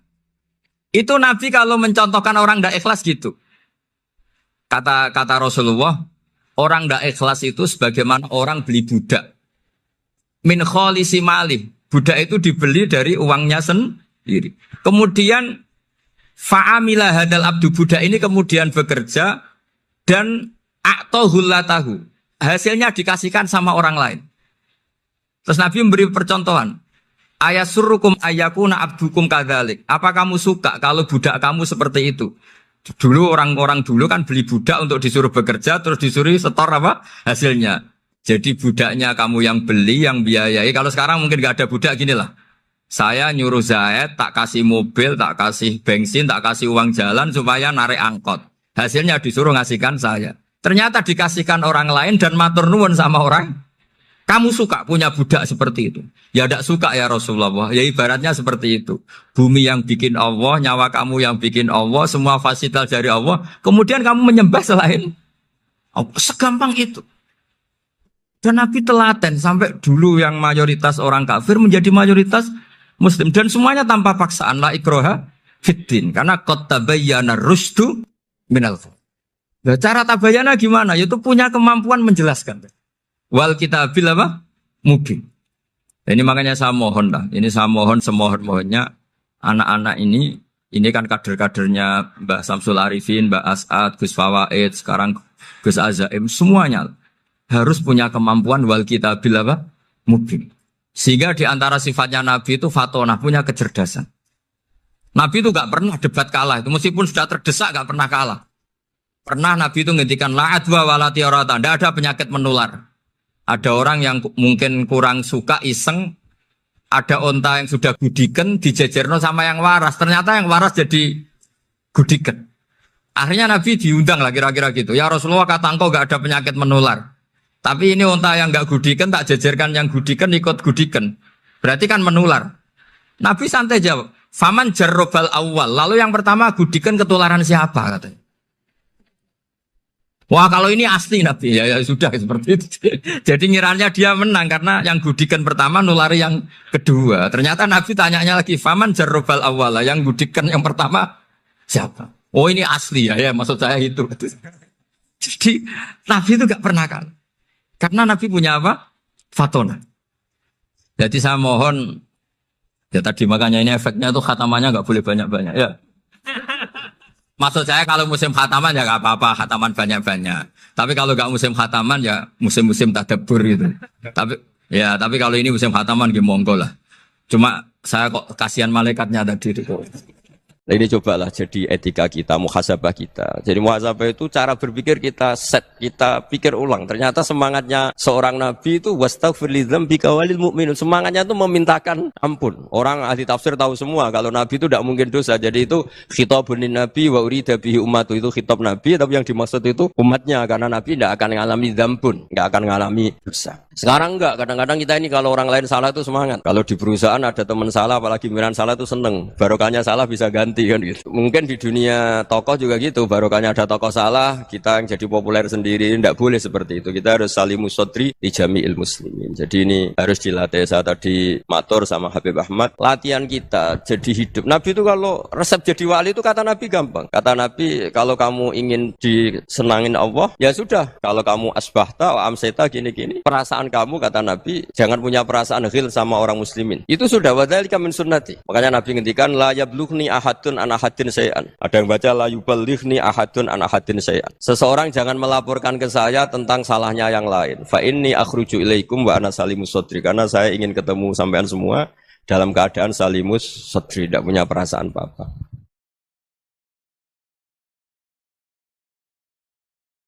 Dalam konteks Indonesia, muhasabah itu sudah jadi perilaku ya, karena dulu orang tua saya, guru-guru saya kalau ngandani itu, bayangkan kalau kamu jadi dia ya. Jadi misalnya kita mentang-mentang atasan, otoriter sama bawahan, bayangkan kalau kamu jadi yang bawahan itu kayak apa. Laukun tamakanah, kalau orang Arab bilang, bayangkan kalau kamu di posisi dia. Makanya guyonannya orang-orang Indonesia itu kan orang ngaramkan judi gitu, bareng dikasih tahu. Tapi yang menang anak jenengan, alhamdulillah. Ternyata ngaramkan itu karena ada anaknya. Kalau anaknya yang menang ya seneng. Meskipun itu guyonan, tapi saya punya padanan itu dalam kitab Hikam. Nabi Ibrahim itu Khalilur Rahman, tentu bencinya minta ampun sama yang namanya maksiat. Suatu saat beliau diterbangkan di alam malakut. Itu kalau di Hikam saya halaman 15 juga. Saya masih ingat betul. Mungkin kalau Anda beda halaman karena beda cetakan. Atau enggak punya kitabnya. Atau punya tapi tidak bisa baca. Nah itu jadi berbagai kemungkinan. Atau punya tidak bisa baca tapi dianggap jimat. Atau digo pencitraan. Banyak itu kaji-kaji tidak bisa baca kitab tapi di ruang tamunya kitabnya besar-besar. Pencitraan itu. Tapi ya bagus lah, nggak apa-apa untuk syiar. Setelah diterbangkan di alam malakut, diperlihatkan sama Allah. Ada orang pezina, ada orang syaribul khomri, ada orang mabuk, ada orang macam-macam. Allah tanya sama Nabi Ibrahim, bagaimana pendapat kamu Ibrahim tentang mereka yang maksiat? Kata Nabi Ibrahim, ya Allah habisi saja mereka. Mereka hidup di bumi engkau, makan rezeki engkau, kemudian mereka tidak taat sama engkau. Singkat cerita di fase itu, saya ulang lagi di fase itu, Allah nurutin. Sampai sekian peristiwa, mungkin 3 atau 4. Sudah, setelah sekian tahun Nabi Ibrahim lupa peristiwa itu, kemudian beliau diminta menyembelih anaknya. Ini versi kitab Hikam. Memang versinya banyak tentang kenapa Nabi Ibrahim disuruh menyembelih anaknya. Ketika mau menyembelih anaknya, Nabi Ibrahim ragu. Huwa samratu fuadi. Anak saya ini buah hati saya, kenapa engkau suruh menyembelih? Terus kata Allah, apa kamu tidak ingat ketika kamu saya angkat di alam malakut, kemudian kamu usul bunuh-bunuh, saya tidak mempertimbangkan usul Anda, tapi kenapa sekarang saya merintahkan kamu mikir gitu? Terus, ya karena ini anak saya ya Allah. Terus kata Allah, rumang samu wong sumpukon mata ini gak gawean kau sing gawe kowe enak wae usul mata ini. Jadi sebenarnya saya yang bikin, kemudian Anda enak aja usul membunuh. Semenjak itu Nabi Ibrahim itu di eranya itu asfaqun nas, orang paling sayang sama manusia. Karena kadang kita keras itu ya kebetulan itu udah anak kita, ada keluarga kita. Cara orang Jawa itu kan gitu ya, kalau ada perempuan terus macak yang macam-macam pakai sepeda motor cowok terus wah itu luput suwo semoga-moga gini tapi setelah dikasih tahu niku ponakane jenengan semoga-moga selamat. Jadi jangan-jangan kemarin ahli ma'asi itu kebetulan tuh tidak keluarga kita. Kalau keluarga kita yang pernah salah pada kita, semangat kita mintakan maaf. Jangan-jangan kita didikte hukum sosial gitu. Jadi orang yang salah kebetulan tuh orang yang menservis kita. Atau keluarga kita, atau orang dekat kita. Jangan-jangan semangat kita mintakan ampun. Tapi kalau sama orang lain, kebetulan musuh kita semangatnya minta itu kena adab. Nah ini yang nggak boleh dalam Islam. Islam mengajarkan niru Rasulullah SAW, Nabi itu rahmatal lil alamin. Bahkan kemarin saya ngaji virtual sama beberapa habaib. Ada Habib Ali Al-Jufri dari Mesir, ada Habib Alwi dari Kuitang, ada Habib Nabil Al-Musawa. Dari sekian habaib itu saya masih ingat diantaranya yang didawuhkan rahmatan lil alamin itu ketika Nabi adahu kaumuh disakiti oleh kaumnya dan itu mereka masih kafir semua. Itu mereka dapat doanya Nabi Allahumma hdi qaumi fa innahum la ya'lamun. Kayak apa baiknya Nabi orang yang menyakiti, yang melukai, tapi Nabi masih berdoa Allahumma hdi qaumi fa innahum la ya'lamun. Sayyidina Umar dapat doanya Nabi itu yakhina kana kafiran ketika masih kafir didoakan. Allahumma izzil Islam bi Umar. Itu ketika masih kafir. Itu pelajaran bagi kita bahwa yang sedang tidak cocok pun itu berdapat doa kita. Ya doa supaya kondisi kita baik, hari tambah baik. Karena agama ini saya berkali-kali bilang limangka nayarjuwa hawal yaumal akhir. Agama ini diperuntukkan bagi yang selalu punya harapan pada Allah Subhanahu wa taala. Saya cerita muhasabah ini tentang hubungan kita dengan Allah. Di Indonesia itu banyak orang fasik, banyak orang nakal. Ya di mana-mana orang nakal itu ya mayoritas wa aksaruhum fasikun. Tapi berkahnya harapan. Mungkin saya kira nakal sok benda, mungkin saya kira sholat sok ben sholat, mungkin sekarang belum sakhok, belum dermawan, suatu saat dermawan. Barokahnya itu kefasikan ini dianggap sementara. Sedang fasik, sedang tidak benar. Karena kiai-kiai kita, para guru-guru kita, para habaib utamanya itu mesti bilang semoga husnul khotimah. Nah barokahnya doa itu semoga husnul khotimah itu menjadikan satu pola sosial. Yang sedang fasik ini masih diharapkan jadi lebih baik, jadi lebih. Sehingga kita tidak ngambil sikap ekstrim, yang ingin menghabisi atau ingin mengadili, tidak. Karena selalu kita punya harapan. Dan agama ini limangka nerjuwo hawal yaumil akhir. Bayangkan itu kalau yang nakal itu anak kamu. Pasti kamu nggak ingin kan langsung dapat azab, dapat apa. Padahal kita semua jadi tokoh ini abul kulli, bapak dari semuanya. Sehingga ketika Rasulullah SAW jalan-jalan kemudian melihat perempuan sedang menyalakan api. Kalau apinya mati ditiup, anaknya dijauhkan. Nanti kalau sudah jauh dari api, anaknya digendong lagi. Terus kata Rasulullah, matur ke semua sahabat, Aro'aitum anna hadih tarihatan waladaha alan nar. Apa kamu berpendapat bahwa perempuan ini akan melemparkan anaknya ke neraka? Tidak ya Rasulullah. Tidak akan seorang ibu melemparkan anaknya ke api. Terus kata Rasulullah, Allahu arhamu min hadih biwaladiha. Allah lebih rahman, lebih rahim dibanding orang tua ini kepada anaknya. Ini yang harus kita kenalkan terus, kita kampanyakan terus. Supaya orang hubungannya dengan Allah itu nyaman, asik. Sehingga dengan demikian selalu ada harapan bahwa yang sedang nakal ini suatu saat tobat. Kita tidak boleh menghukumi pasti begini, pasti gini. Itu tidak wilayah kita. Itu juga yang dicontohkan Rasulullah SAW. Secara lahir Nabi itu nggak berkenan sama Wahsy. Karena Wahsy itu salahnya salah fatal. Karena membunuh ahabban nasi ila Rasulillah. Yaitu membunuh Said Hamzah. Jadi ketika Wahsy tobat, Nabi itu nerima tobatnya. Dan ketika beliau dengan basariyahnya agak siap ketemu Wahsy karena harus ingat Sayyid Hamzah, basariyahnya diturutin. Oke kamu iman saya turutin tapi jangan sering ketemu saya. Karena kalau ketemu kamu saya masih ingat sama paman saya Sayyid Hamzah. Kita bisa ngelola seperti itu. Kita tidak cocok sama orang, bagaimanapun mereka umat Rasulullah SAW, kita tetap mencintai mereka. Misalnya kalau beda agama, mereka sama-sama orang Indonesia, kita mencintai mereka atas nama warga Indonesia. Tapi kalau misalnya potongannya ura cocok, beda kultur, bawaannya itu mangkelno cara Jawa, ya bisa diilmoni, jangan ketemu. Wong sudah tidak cocok, ingin ketemu nyari solusi. Roh ini tok seneng itu kan ya repot itu. Ya sudah kalau nggak pati cocok ya jangan sering ketemu. Dan itu kita bisa memanage seperti itu tuh bisa. Saya berkali-kali cerita tentang Imam Syafi'i. Kalau dikasih tahu ya Imam Aba Abdillah, panggilannya Imam Syafi'i, tetangga Anda ini ternyata banyak yang nggak senang Anda. Jawabnya beliau senang. Ya bagus kalau nggak senang saya, ndak utang saya katanya. Jadi gara-gara sampean seneng aku ngatur aku ini kan. Nah, mungkin sampean ra seneng kan ya enak. Jadi hidup itu dianggap happy. Kalau seneng ya teman silaturahim, kalau nggak seneng ya nggak bakal utang gitu. Baru kayak seneng itu nggak ganggu. Gitu. Jadi dulu itu orang bisa ngelola seneng nggak seneng itu bisa. Karena ada kearifan hubungan dengan Allah Subhanahu wa taala. Hidupnya selesai karena masyghul bi dzikrillah. Mereka sibuk dengan Allah. Makanya kata ulama-ulama tasawuf, kamu jangan melihat manusia perilakunya, tapi kamu juga harus ingat yang gerakkan semua itu Allah Subhanahu wa taala. Dengan demikian kita faroh, kita senang. Makanya Nabi kalau ngutus Anas bin Malik kemudian enggak kesampaian yang diinginkan karena Anas main, ketika garwa-garwane Nabi agak tersinggung, Nabi andaikan Allah menghendaki yang saya inginkan kesampaian, pasti itu kesampaian. Jadi dianggap kegagalan Anas enggak manggil yang dituju Nabi itu ya kersane Allah ya enteng saja.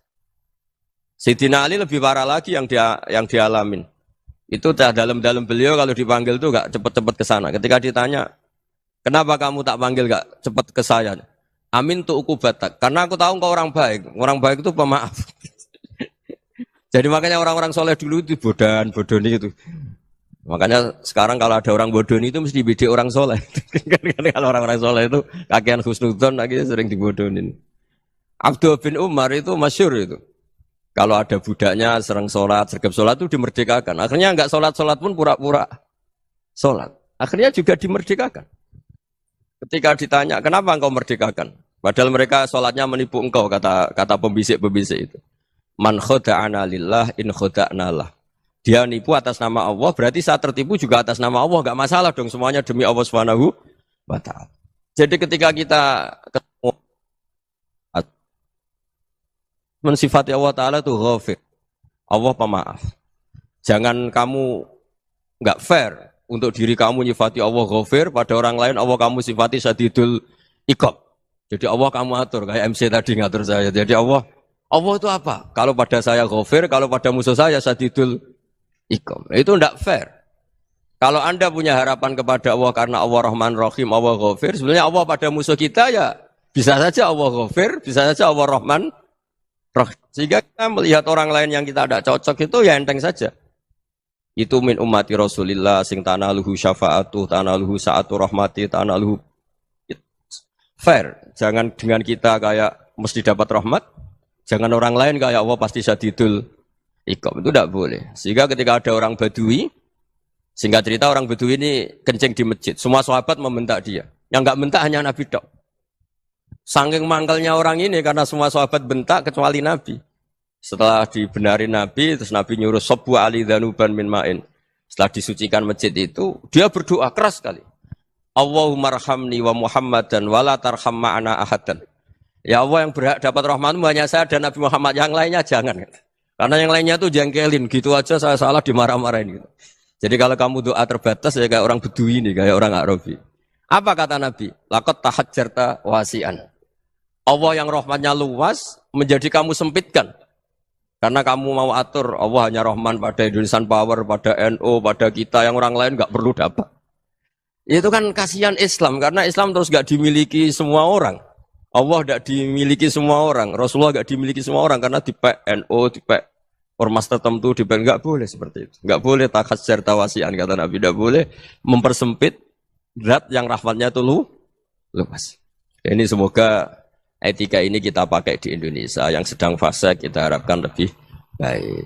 Yang sedang nggak dapat hidayah kita doakan dapat apa? Hidayah. Masyhur kan, makanya tadi saya mohon sama Habib Ali supaya Habib Ahmad supaya tetap mahalul qiyam, tabaruk sama Habib Ali di antara doa-doa di Simtud Duror masyhur itu antuqabilal mudhniba minnah bil ghufran wal musi'a bil ihsan. Jadi harapannya para habaib, para orang-orang baik dulu ya semoga yang dosa itu dimaafkan, yang sedang salah dibuka, bikin lebih baik. Nabi itu tugasnya juga gitu. Wastaghfir li dzambika walil mu'minina wal mu'minat. Nabi itu tugasnya juga memintakan ampun yang sedang salah. Nah ini cobalah jadi etika kita, muhasabah kita. Jadi muhasabah itu cara berpikir kita set, kita pikir ulang. Ternyata semangatnya Seorang nabi itu wastaghfir lidzambika walil mu'minun. Semangatnya itu memintakan ampun. Orang ahli tafsir tahu semua kalau nabi itu tidak mungkin dosa. Jadi itu khitabun lin nabi wa urida bihi ummatu, itu khitab nabi tapi yang dimaksud itu umatnya karena nabi tidak akan mengalami dzambun, enggak akan mengalami dosa. Sekarang enggak, kadang-kadang kita ini kalau orang lain salah itu semangat. Kalau di perusahaan ada teman salah, apalagi pimpinan salah itu seneng. Barokahnya salah bisa ganti kan gitu. Jadi kalau mungkin di dunia tokoh juga gitu, barokahnya ada tokoh salah, kita yang jadi populer sendiri, tidak boleh seperti itu. Kita harus salimus sodri di jami'il muslimin. Jadi ini harus dilatih. Saya tadi matur sama Habib Ahmad, latihan kita jadi hidup. Nabi itu kalau resep jadi wali itu kata Nabi gampang. Kata Nabi, kalau kamu ingin disenangin Allah, ya sudah. Kalau kamu asbahta, amseta, gini-gini, perasaan kamu, kata Nabi, jangan punya perasaan ghil sama orang muslimin. Itu sudah, wadzalika min sunnati. Makanya Nabi ngendikan, la yablughni ahadun an ahadin syai'an. Ada yang baca, la yuballighni ahadun an ahadin syai'an. Seseorang jangan melaporkan ke saya tentang salahnya yang lain. Fa inni akhruju ilaikum wa ana salimus sodri. Karena saya ingin ketemu sampean semua dalam keadaan salimus sodri, tidak punya perasaan apa-apa. Karena kalau nurutin membisik, nurutin informasi itu ya repot. Karena orang pasti sepihak. Ada kiai yang top, datang ke kampung-kampung ning desa-desa. Kata yang seneng itu punya akhlak. Wah itu bagus orang besar datang ke kampung-kampung. Kata yang enggak seneng, oh itu jobnya kiai kecil kok diambil, itu kan ya kasihan itu kan sudut pandang. Makanya saya sering bilang akal kita ini cukup untuk mentasdik Rasulullah Shallallahu Alaihi Wasallam. Meskipun perasaan kita kadang orang Jawa itu beda. Saya berkali-kali bilang sama peneliti dari Jogja, kenapa sih Gus para nabi itu kok poligami istrinya banyak? Nabi Dawud katanya itu berapa? Nabi Sulaiman malah jumlahnya agak terbatasin. Nabi Muhammad itu paling sedikit. Saya tanya gini, perempuan itu orang lemah, jadi kalau nolong orang satu gimana baik, kalau nolong orang dua ya lebih baik, ya sudah kira-kira seperti itu. Paling tidak akal kita masih tahu, kalau orang baik, itu kan mesti baik. Nolong orang satu baik, nolong orang dua ya lebih baik, nolong orang tiga lebih baik. Tapi kalau kamu orang nggak baik, satu saja kamu terlantarin, kamu miskinkan, kamu... Ya tinggal diukur kan, kalau orang baik, nambah baik. Tapi kalau orang buruk, tambah buruk. Nah itu akal. Akal kita bisa menganalisis kenapa sih nikah itu ada yang poligami, ada yang enggak. Ya sudah, ukur saja diri kamu. Misalnya kayak saya elek keriting, rabi terus. Memperbanyak wong elek. Orang perilaku netok, raine dadi elek kabeh gitu. Tapi nak kowe ku ganteng, alim, ganteng, sugih. Anake ganteng-ganteng, berhubung kowe saleh ahli swarga kabeh. Mertua yo bangga karena karir kamu meyakinkan. Ini mertua kamu aja enggak bangga mau nambah. Ipar gak bangga, mertua gak bangga, desa kamu yang kamu wayai juga gak. Beda dengan Nabi ketika nikah Juwairiyah itu gak ada pernikahan sebarokah Nabi dengan Juwairiyah itu asharu Rasulillah. Di situ habis perang banyak tawanan gara-gara jadi besanya Nabi langsung dibebaskan semua karena asharu Rasulillah. Sekarang besanya Kanjeng Nabi. Dulu Abu Sufyan mangkelnya bukan main sama Nabi. Gara-gara putrinya dinikah terus langsung jadi. Kalau kamu kan enggak, nikah satu, nikah lagi, satu kampung musuh kamu. Karena istri pertama ya cemburu, yang kedua agak bangga. Wah itu selesai itu. Dunia wal akhirah. Maksud saya, nganalisis Islam itu harus pakai akal. Dan akal yang dipakai, ini saya bawa ke kitab Ihya, adalah pikiran-pikiran para ulama.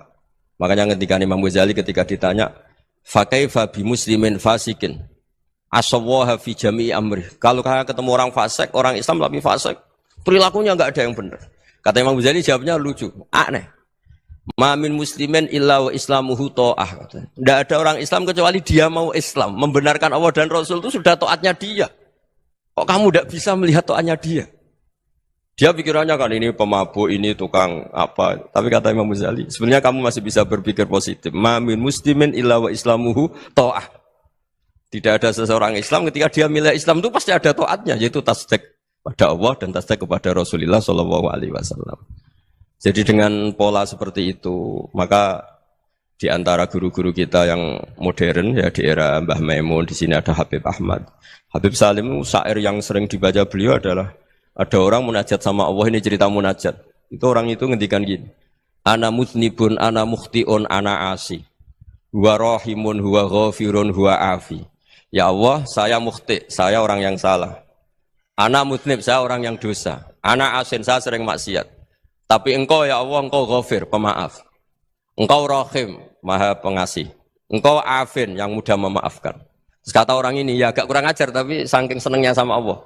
Qobal tuhunna salasatan bisalasati. Ya gini saja ya Allah, sifat engkau diadu dengan sifat saya. Engkau Tuhan, Gusti, enggak boleh kalah katanya. Terus wasatahliban ausofu ausofi, dan kau pasti pemenangnya gitu. Jadi ada orang rayu Allah dengan cara seperti itu ya ada ya. Saya ini manusia, salah saya banyak. Engkau ampunannya banyak. Engkau Tuhan, Gusti, enggak boleh ampunan Anda, ampunan engkau kalah dengan salah saya. Enggak boleh Tuhan kok kalah. Nah, jadi untuk supaya orang punya harapan gitu.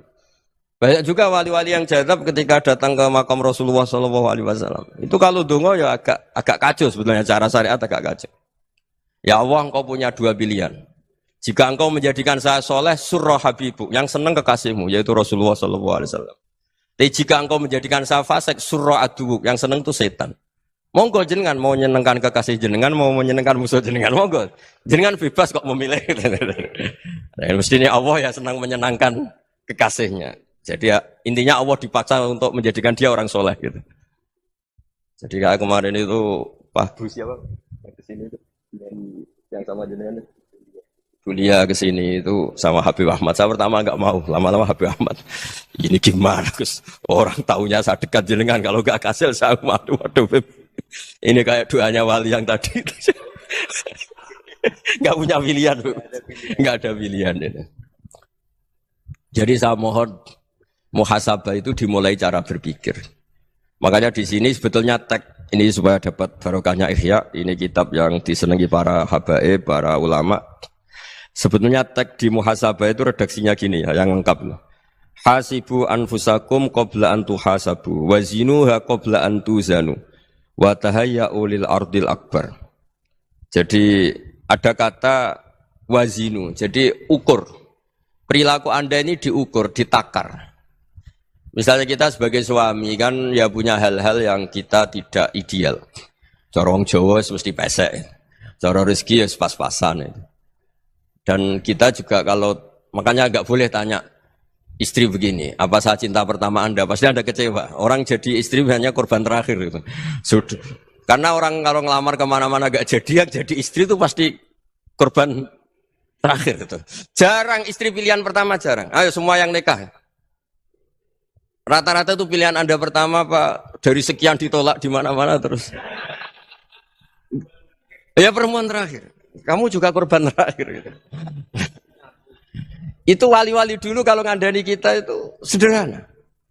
Antal ini masyhur diceritakan Habib Zain bin Semit dalam kitab Al-Manhajus Sawi.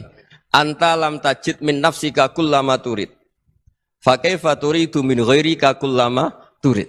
Kamu yang ingin ideal saja, kamu tidak menemukan pada diri kamu untuk menjadi ideal. Kamu kan ingin ganteng, ingin punya uang banyak, ingin perilaku Anda sempurna. Anda saja yang punya keinginan tidak bisa mewujudkan keinginan Anda sendiri. Fa kaifa turidu min ghairika ma turid. Jadi anta lam tajid min nafsika kullama turid. Fa kaifa turidu min ghairika kullama turid. Kamu yang punya keinginan saja. Misalnya saya ingin punya uang banyak, perilaku saya selalu benar, enggak pernah salah. Loh, saya yang ingin saja dengan diri saya enggak bisa untuk benar terus. Kok kamu berharap orang lain selalu benar? Jadi anta lam tajid ya sama. Kalau kamu menuntut istri kamu itu ramah, neriman, apa kamu neriman sama wajah istri Anda gitu? Engko yo pola ning dindi jajaki sana jajaki sini, kamu sendiri ndak kona apa. Jadi itu nasihat yang luar biasa. Anta lam tajid min nafsika kullama turid, fa kaifa turidu min ghairika kullama turid. Kamu mau menghormati semua orang, ndak mau kan? Kemudian Anda berharap semua orang menghormati kamu. Kamu tidak ingin kan orang lain semua menghujat kamu. Sementara kamu enak aja menghujat orang lain. Makanya Rasulullah SAW itu luar biasa ketika bikin kaidah sosial.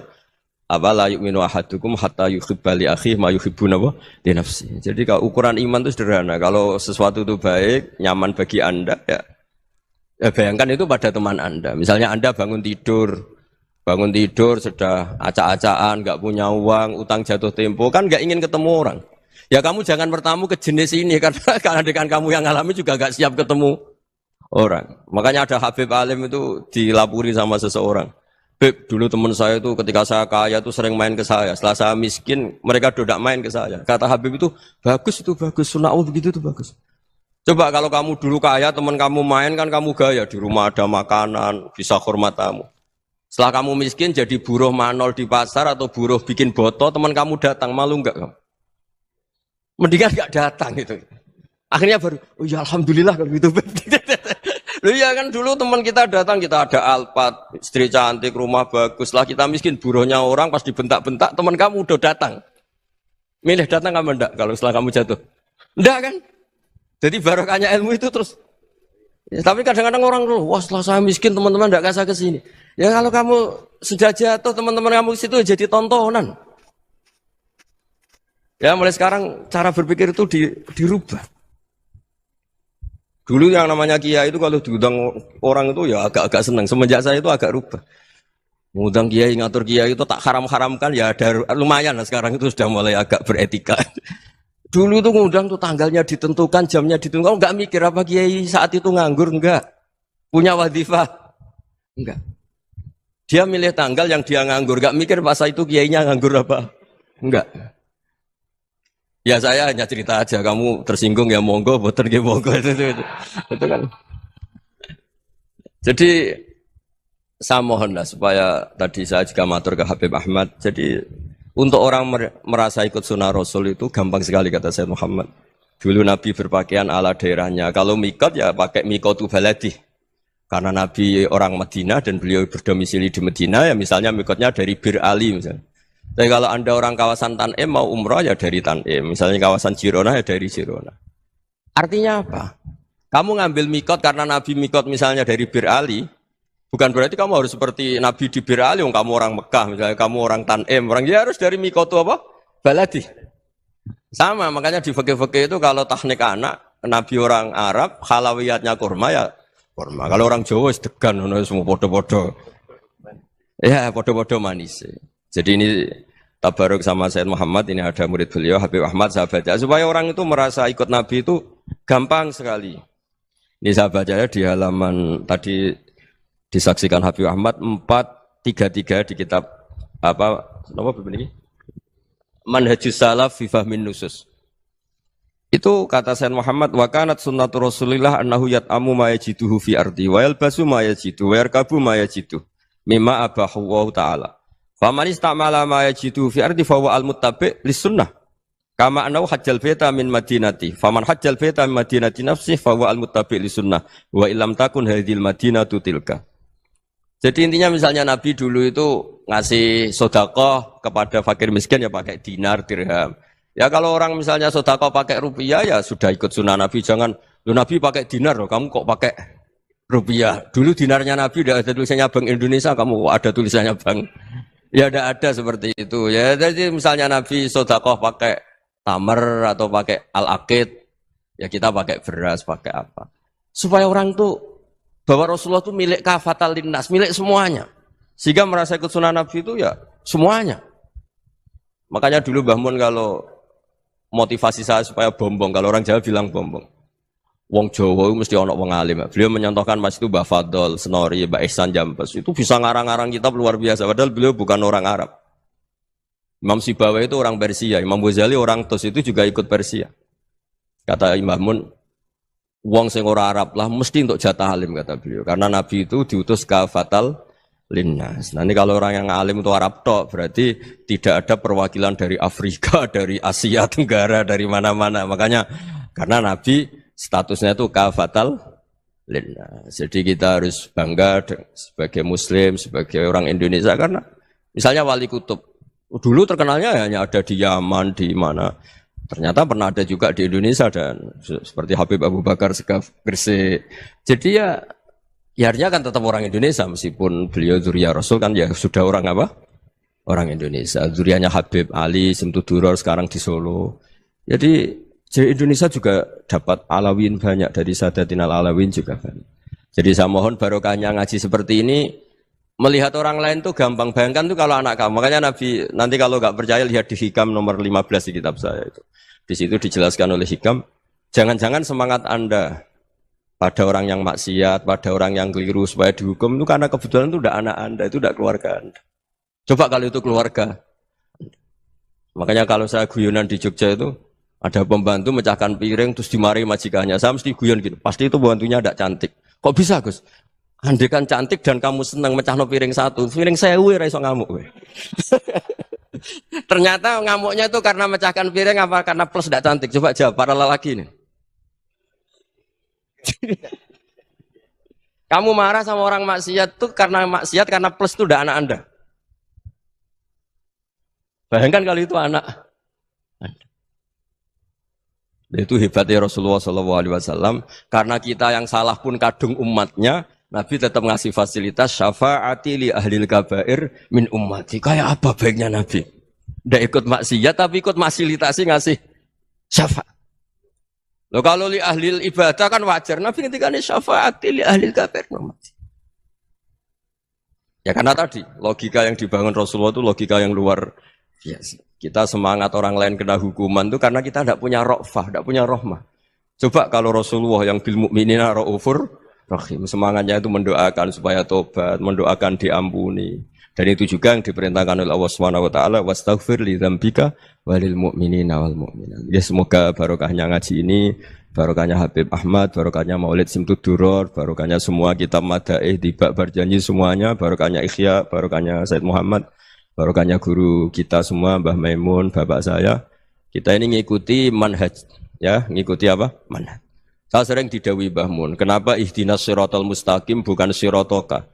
Bukan jalan engkau ya Allah. Karena Allah itu enggak bisa kamu tiru. Allah itu tidak tidur, tidak makan, tidak kesel, tidak capek.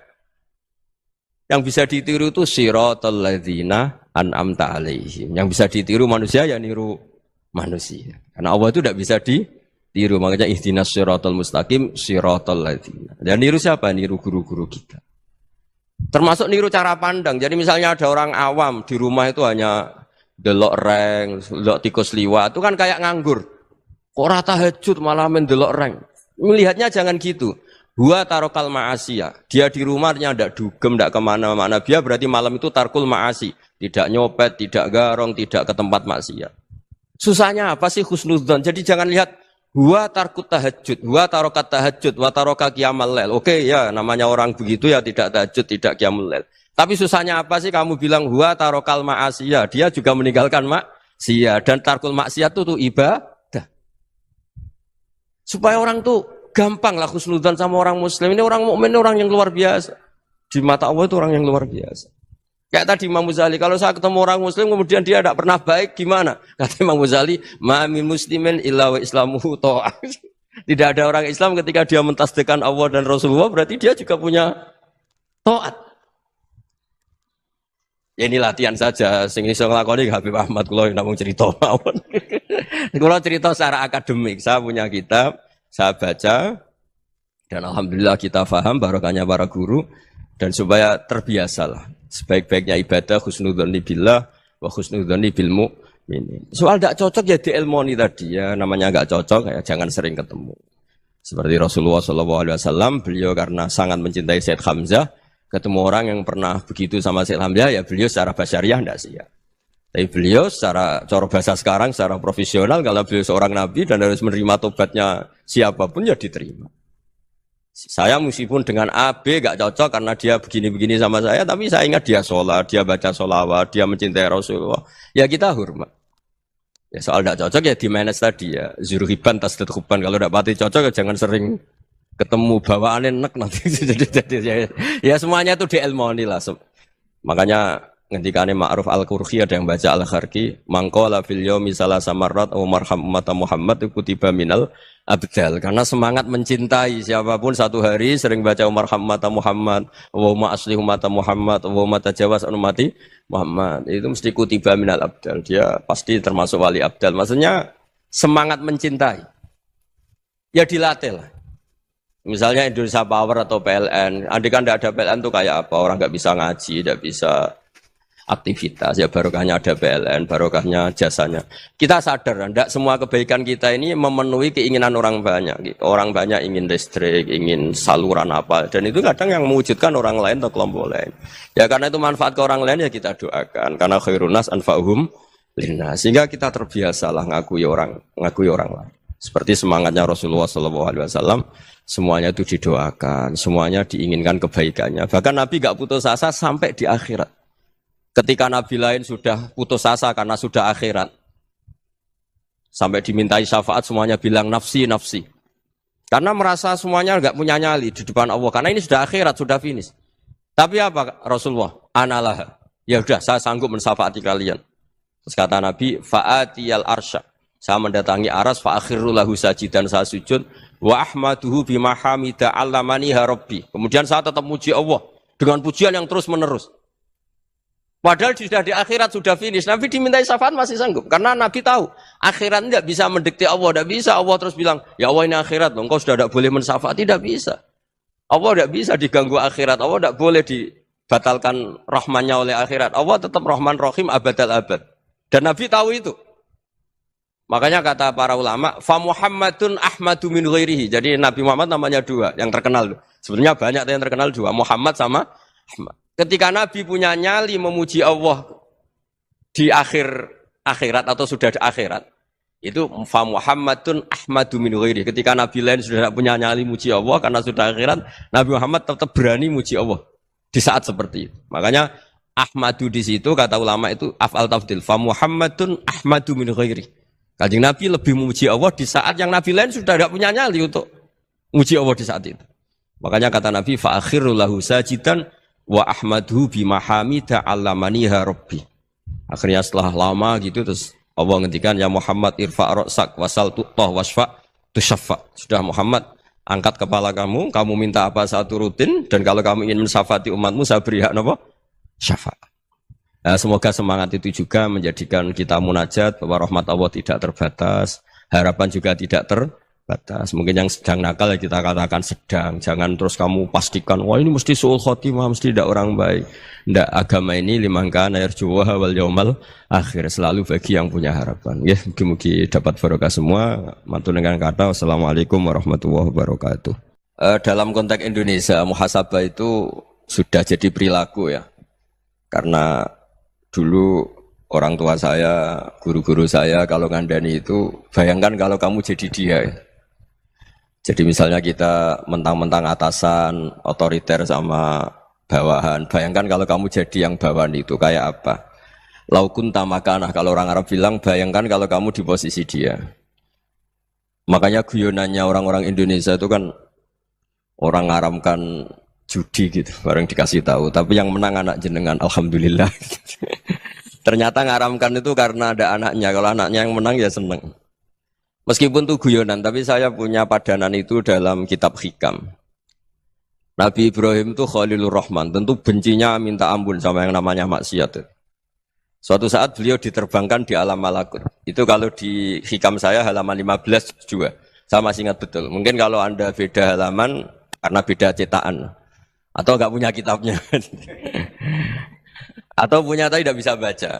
Nah itu jadi berbagai kemungkinan. Atau punya tidak bisa baca tapi dianggap jimat. Atau digo pencitraan. Banyak itu kaji-kaji tidak bisa baca kitab tapi di ruang tamunya kitabnya besar-besar. Pencitraan itu. Tapi ya bagus lah, enggak apa-apa untuk syiar. Setelah diterbangkan di alam malakut, diperlihatkan sama Allah, ada orang pezina, ada orang syaribul khomri, ada orang mabuk, ada orang macam-macam.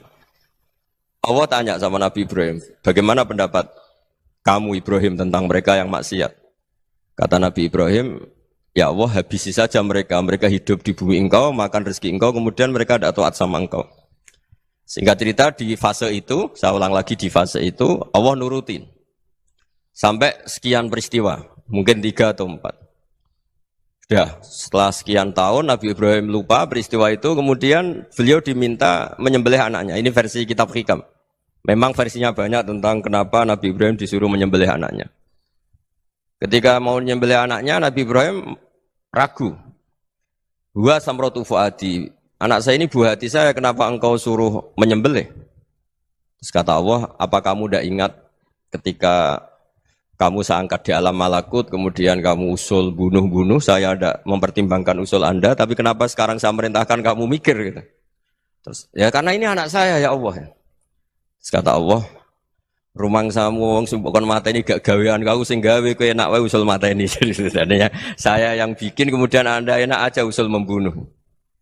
Semenjak itu Nabi Ibrahim itu di eranya itu asfaqun nas, orang paling sayang sama manusia. Karena kadang kita keras itu ya kebetulan tuh udah anak kita, ada keluarga kita. Cara orang Jawa itu kan gitu ya, kalau ada perempuan terus macak yang macam-macam pakai sepeda motor cowok terus wah itu luput suwuk semoga-moga gini, tapi setelah dikasih tahu niku ponakane jenengan semoga-moga selamat. Jadi jangan-jangan kemarin ahli ma'asi itu kebetulan tuh tidak keluarga kita. Kalau keluarga kita yang pernah salah pada kita, semangat kita mintakan maaf. Jangan-jangan kita didikte hukum sosial gitu. Jadi orang yang salah kebetulan tuh orang yang menservis kita. Atau keluarga kita, atau orang dekat kita. Jangan-jangan semangat kita mintakan ampun. Tapi kalau sama orang lain, kebetulan musuh kita semangatnya minta itu kena adab. Nah ini yang nggak boleh dalam Islam. Islam mengajarkan niru Rasulullah SAW, Nabi itu rahmatal lil alamin. Bahkan kemarin saya ngaji virtual sama beberapa habaib, ada Habib Ali Al-Jufri dari Mesir, ada Habib Alwi dari Kuitang, ada Habib Nabil Al-Musawa. Dari sekian habaib itu saya masih ingat diantaranya yang didawuhkan rahmatan lil alamin itu ketika Nabi adahu kaumuh, disakiti oleh kaumnya, dan itu mereka masih kafir semua. Itu mereka dapat doanya Nabi Allah mahdi qaumi fa innahum la ya'lamun. Kayak apa baiknya Nabi, orang yang menyakiti, yang melukai, tapi Nabi masih berdoa mahdi qaumi fa innahum la ya'lamun. Sayyidina Umar dapat doanya Nabi itu yakhina kana kafiran, ketika masih kafir didoakan. Allahumma aisyal Islam bi Umar. Itu ketika masih kafir. Itu pelajaran bagi kita bahwa yang sedang tidak cocok pun itu berdapat doa kita. Ya doa supaya kondisi kita baik, hari tambah baik. Karena agama ini saya berkali-kali bilang limangka nayarjuwa hawal yaumal akhir. Agama ini diperuntukkan bagi yang selalu punya harapan pada Allah Subhanahu wa taala. Saya cerita muhasabah ini tentang hubungan kita dengan Allah. Di Indonesia itu banyak orang fasik, banyak orang nakal. Ya di mana-mana orang nakal itu ya mayoritas wa aksaruhum fasikun. Tapi berkahnya harapan. Mungkin saya kira nakal sok benda, mungkin saya kira sholat sok ben sholat, mungkin sekarang belum sakhok, belum dermawan, suatu saat dermawan. Barokahnya itu kefasikan ini dianggap sementara, sedang fasik, sedang tidak benar. Karena kiai-kiai kita, para guru-guru kita, para habaib utamanya itu mesti bilang semoga husnul khotimah. Nah barokahnya doa itu semoga husnul khotimah itu menjadikan satu pola sosial. Yang sedang fasik ini masih diharapkan jadi lebih baik, jadi lebih. Sehingga kita tidak ngambil sikap ekstrim, yang ingin menghabisi atau ingin mengadili, tidak. Karena selalu kita punya harapan. Dan agama ini limangkan erjuwo hawal yaumil akhir. Bayangkan itu kalau yang nakal itu anak kamu. Pasti kamu nggak ingin kan langsung dapat azab, dapat apa. Padahal kita semua jadi tokoh ini abul kulli, bapak dari semuanya.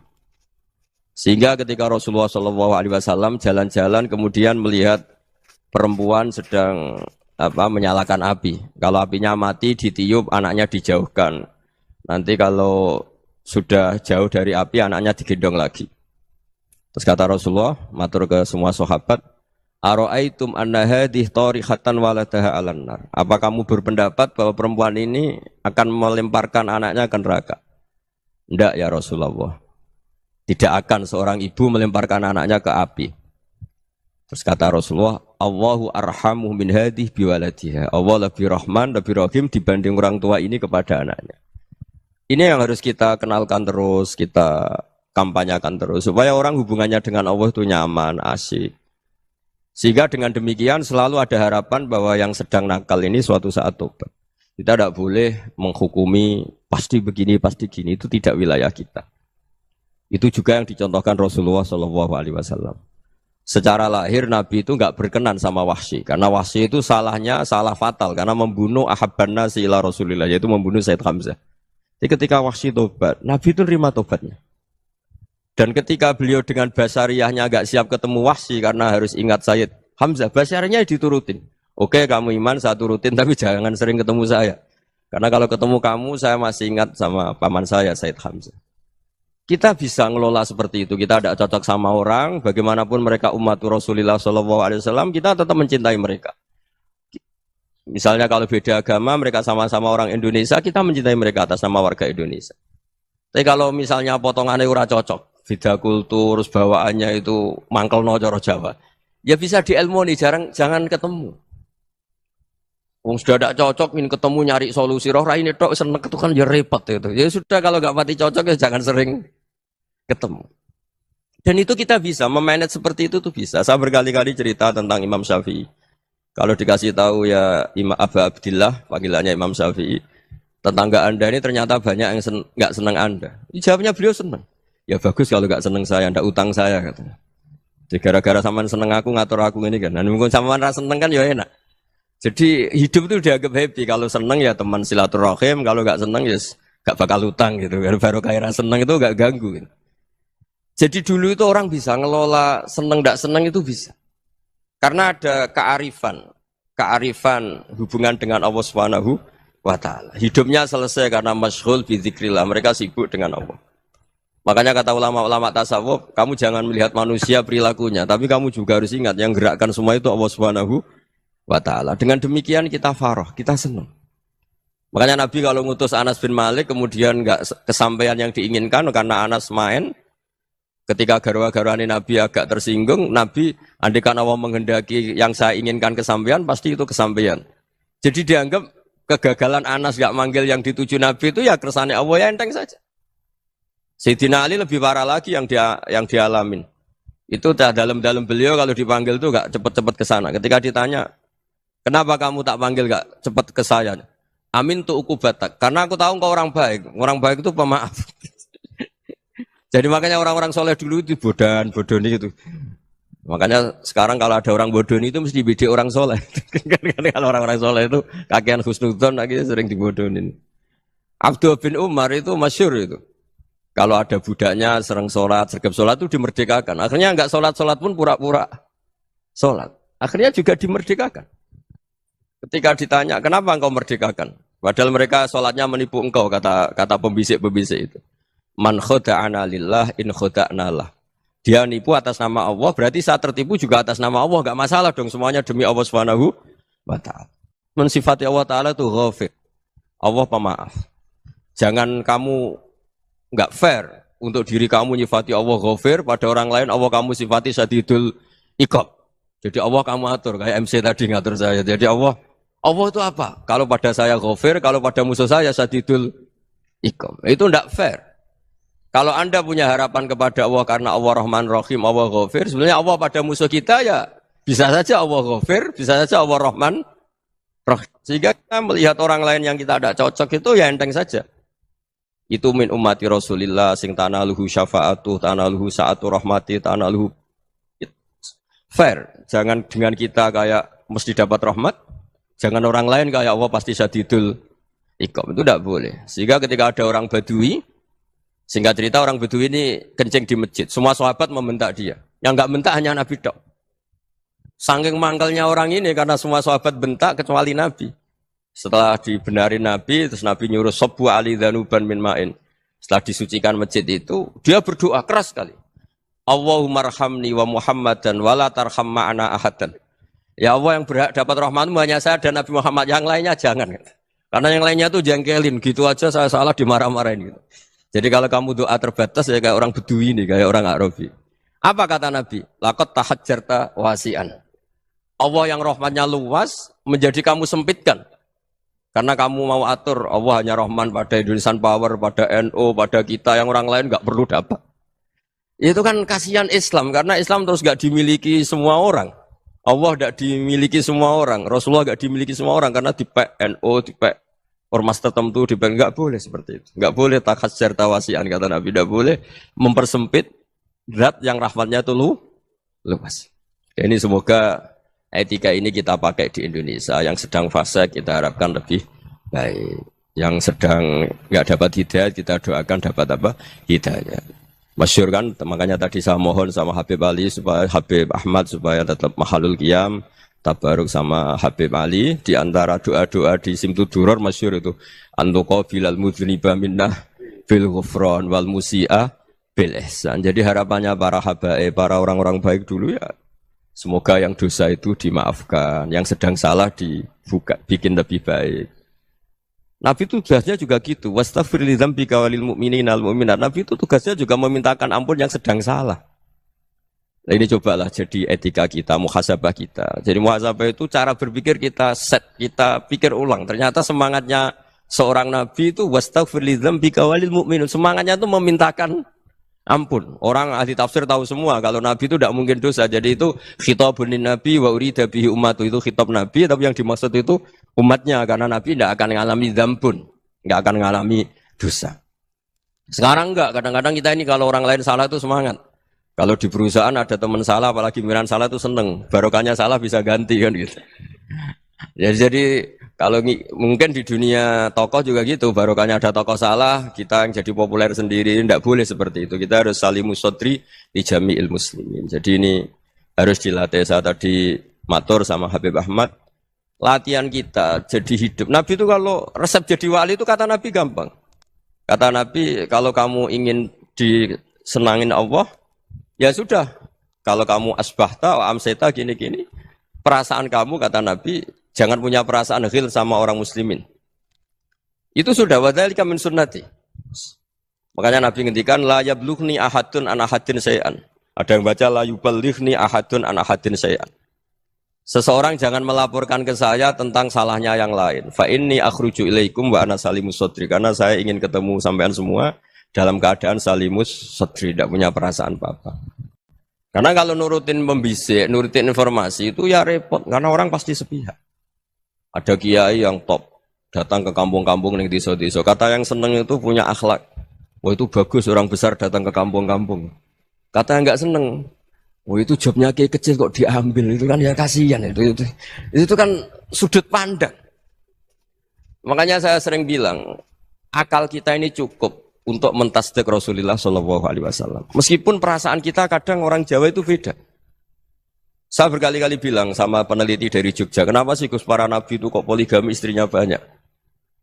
Nabi Dawud katanya itu berapa? Nabi Sulaiman malah jumlahnya agak terbatasin. Nabi Muhammad itu paling sedikit. Saya tanya gini, perempuan itu orang lemah, jadi kalau nolong orang satu gimana baik? Kalau nolong orang dua ya lebih baik, ya sudah kira-kira seperti itu.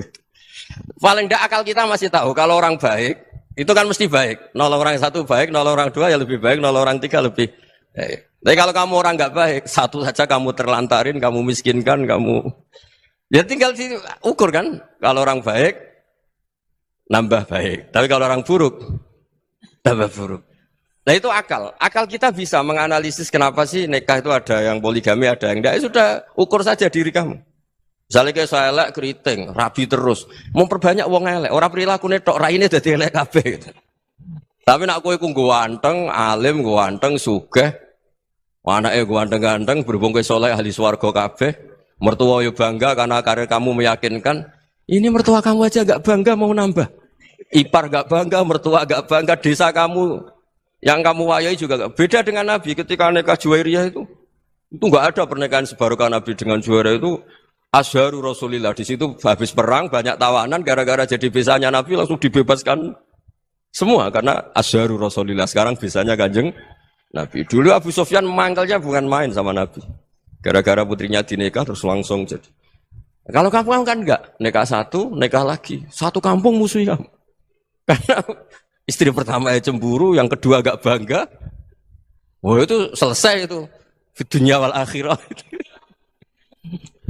Maksud saya, nganalisis Islam itu harus pakai akal. Dan akal yang dipakai, ini saya bawa ke kitab Ihya, adalah pikiran-pikiran para ulama. Makanya ketika Imam Ghazali ketika ditanya, fakaifa bi muslimin fasikin, asawwaha fi jami'i amri. Kalau ketemu orang fasik, orang Islam tapi fasik, perilakunya enggak ada yang benar. Kata Imam Ghazali jawabnya lucu, aneh. Ma min muslimin illa wa islamuhu ta'ah. Tidak ada orang Islam kecuali dia mau Islam, membenarkan Allah dan Rasul itu sudah taatnya dia. Kok kamu tidak bisa melihat taatnya dia? Dia pikirannya kan ini pemabuk, ini tukang apa. Tapi kata Imam Ghazali, sebenarnya kamu masih bisa berpikir positif. Ma min muslimin illa wa islamuhu ta'ah. Tidak ada seseorang Islam ketika dia milih Islam itu pasti ada taatnya, yaitu tasdik pada Allah dan tasdik kepada Rasulullah Shallallahu Alaihi Wasallam. Jadi dengan pola seperti itu, maka di antara guru-guru kita yang modern ya di era Mbah Maimun, di sini ada Habib Ahmad. Habib Salim syair yang sering dibaca beliau adalah ada orang munajat sama Allah, ini cerita munajat. Itu orang itu ngendikan gini. Ana mutnibun, ana mukhtiun, ana asi. Huwa rahimun, huwa ghafirun, huwa afi. Ya Allah, saya mukhti, saya orang yang salah. Ana mutnib, saya orang yang dosa. Ana asin, saya sering maksiat. Tapi engkau ya Allah, engkau ghafir, pemaaf. Engkau rahim, maha pengasih. Engkau afin, yang mudah memaafkan. Terus kata orang ini, ya agak kurang ajar, tapi saking senengnya sama Allah. Qobal tuhunna salasatan bisalasati. Ya gini saja ya Allah, sifat engkau diadu dengan sifat saya. Engkau Tuhan, Gusti, enggak boleh kalah katanya. Terus wasatahliban ausofu ausofi, dan engkau pasti pemenangnya gitu. Jadi ada orang rayu Allah dengan cara seperti itu ya ada ya. Saya ini manusia, salah saya banyak. Engkau ampunannya banyak. Engkau Tuhan, Gusti, enggak boleh ampunan Anda, ampunan engkau kalah dengan salah saya. Enggak boleh Tuhan kok kalah. Jadi untuk supaya orang punya harapan gitu. Banyak juga wali-wali yang jadab ketika datang ke makam Rasulullah SAW. Itu kalau dongo ya agak kacau sebetulnya, cara syariat agak kacau. Ya Allah, engkau punya dua pilihan. Jika engkau menjadikan saya soleh, surah habibuk, yang senang kekasihmu, yaitu Rasulullah SAW. Tapi jika engkau menjadikan saya fasik, surah adubuk, yang senang itu setan. Monggo jenengan mau menyenangkan kekasih jenengan, mau menyenangkan musuh jenengan, monggo. Jenengan bebas kok memilih. Nah, mestinya Allah ya senang menyenangkan kekasihnya. Jadi ya, intinya Allah dipaksa untuk menjadikan dia orang soleh gitu. Jadi kayak kemarin itu Pak Bu siapa yang kesini itu, yang sama jenengan Dunia kesini itu sama Habib Ahmad. Saya pertama nggak mau, lama-lama Habib Ahmad. Ini gimana Gus? Orang tahunya saya dekat jenengan, kalau nggak kasil saya waduh. Ini kayak doanya wali yang tadi. Nggak punya pilihan, nggak ada pilihan. Jadi saya mohon muhasabah itu dimulai cara berpikir. Makanya di sini sebetulnya tag ini supaya dapat barokahnya Ihya. Ini kitab yang disenangi para habaib, para ulama. Sebetulnya tag di muhasabah itu redaksinya gini ya, yang lengkap. Hasibu anfusakum qabla an tuhasabu wazinuha qabla an tuzanu. Wa tahayya'u lil ardil akbar. Jadi ada kata wazinu, jadi ukur. Perilaku Anda ini diukur, ditakar. Misalnya kita sebagai suami kan ya punya hal-hal yang kita tidak ideal. Corong Jawa mesti pesek. Cara rezeki ya pas-pasan itu. Dan kita juga kalau makanya enggak boleh tanya istri begini, apa saya cinta pertama Anda? Pasti Anda kecewa. Orang jadi istri hanya korban terakhir gitu. Sudah. Karena orang kalau ngelamar kemana-mana gak jadi, yang jadi istri itu pasti korban terakhir gitu. Jarang istri pilihan pertama, jarang. Ayo semua yang nikah. Rata-rata itu pilihan Anda pertama Pak, dari sekian ditolak di mana-mana terus. Ya perempuan terakhir. Kamu juga korban terakhir gitu. Itu wali-wali dulu kalau ngandani kita itu sederhana. Antal ini masyhur diceritakan Habib Zain bin Semit dalam kitab Al-Manhajus Sawi. Anta lam tajid min nafsika kullama turid. Fa kaifa turidu min ghairika kullama turid. Kamu yang ingin ideal saja kamu tidak menemukan pada diri kamu untuk menjadi ideal. Kamu kan ingin ganteng, ingin punya uang banyak, ingin perilaku Anda sempurna. Anda saja yang punya keinginan tidak bisa mewujudkan keinginan Anda sendiri. Fa kaifa turidu min ghairika ma turid. Jadi antalam tajid min nafsika kullama turid. Fa kaifa turidu min ghairika kullama turid. Kamu yang punya keinginan saja. Misalnya saya ingin punya uang banyak, perilaku saya selalu benar, enggak pernah salah. Loh, saya yang ingin saja dengan diri saya enggak bisa untuk benar terus. Kok kamu berharap orang lain selalu benar? Jadi antalam tajid ya sama. Kalau kamu menuntut istri kamu itu ramah, neriman, apa kamu neriman sama wajah istri Anda gitu? Engkau ya pola neng dindi jajaki sana jajaki sini kamu sendiri tidak kona apa. Jadi itu nasihat yang luar biasa. Antalam tajid min nafsika kullama turid, fa kaifa turidu min ghairika kullama turid. Kamu mau menghormati semua orang? Enggak mau kan? Kemudian Anda berharap semua orang menghormati kamu. Kamu tidak ingin kan orang lain semua menghujat kamu. Sementara kamu enak aja menghujat orang lain. Makanya Rasulullah SAW ini luar biasa ketika bikin kaidah sosial. La yu'minu ahadukum hatta yuhibba li akhihi ma yuhibbu li nafsi. Jadi kalau ukuran iman itu sederhana. Kalau sesuatu itu baik, nyaman bagi Anda, ya bayangkan itu pada teman Anda. Misalnya Anda bangun tidur sudah acak-acakan, nggak punya uang, utang jatuh tempo, kan nggak ingin ketemu orang. Ya kamu jangan bertamu ke jenis ini karena dengan kamu yang alami juga nggak siap ketemu orang. Makanya ada Habib Alim itu dilapuri sama seseorang. Beb, dulu teman saya itu ketika saya kaya itu sering main ke saya. Setelah saya miskin, mereka tidak main ke saya. Kata Habib itu bagus, sunahul begitu itu bagus. Coba kalau kamu dulu kaya, teman kamu main kan kamu gaya. Di rumah ada makanan, bisa hormat tamu. Setelah kamu miskin jadi buruh manol di pasar atau buruh bikin boto, teman kamu datang, malu enggak kamu? Mendingan enggak datang gitu. Akhirnya baru, oh ya alhamdulillah kalau gitu. Loh ya kan dulu teman kita datang, kita ada Alphard, istri cantik, rumah bagus. Lah kita miskin, buruhnya orang pas dibentak-bentak, teman kamu udah datang. Milih datang kamu enggak kalau setelah kamu jatuh? Enggak kan? Jadi barokahnya ilmu itu terus. Ya, tapi kadang-kadang orang loh, wah setelah saya miskin teman-teman enggak kasih ke sini. Ya kalau kamu sudah jatuh, teman-teman kamu situ jadi tontonan. Ya mulai sekarang cara berpikir itu dirubah. Dulu yang namanya kiai itu kalau diundang orang itu ya agak-agak senang. Semenjak saya itu agak rubah. Ngundang kiai, ngatur kiai itu tak haram-haramkan ya ada lumayan lah sekarang itu sudah mulai agak beretika.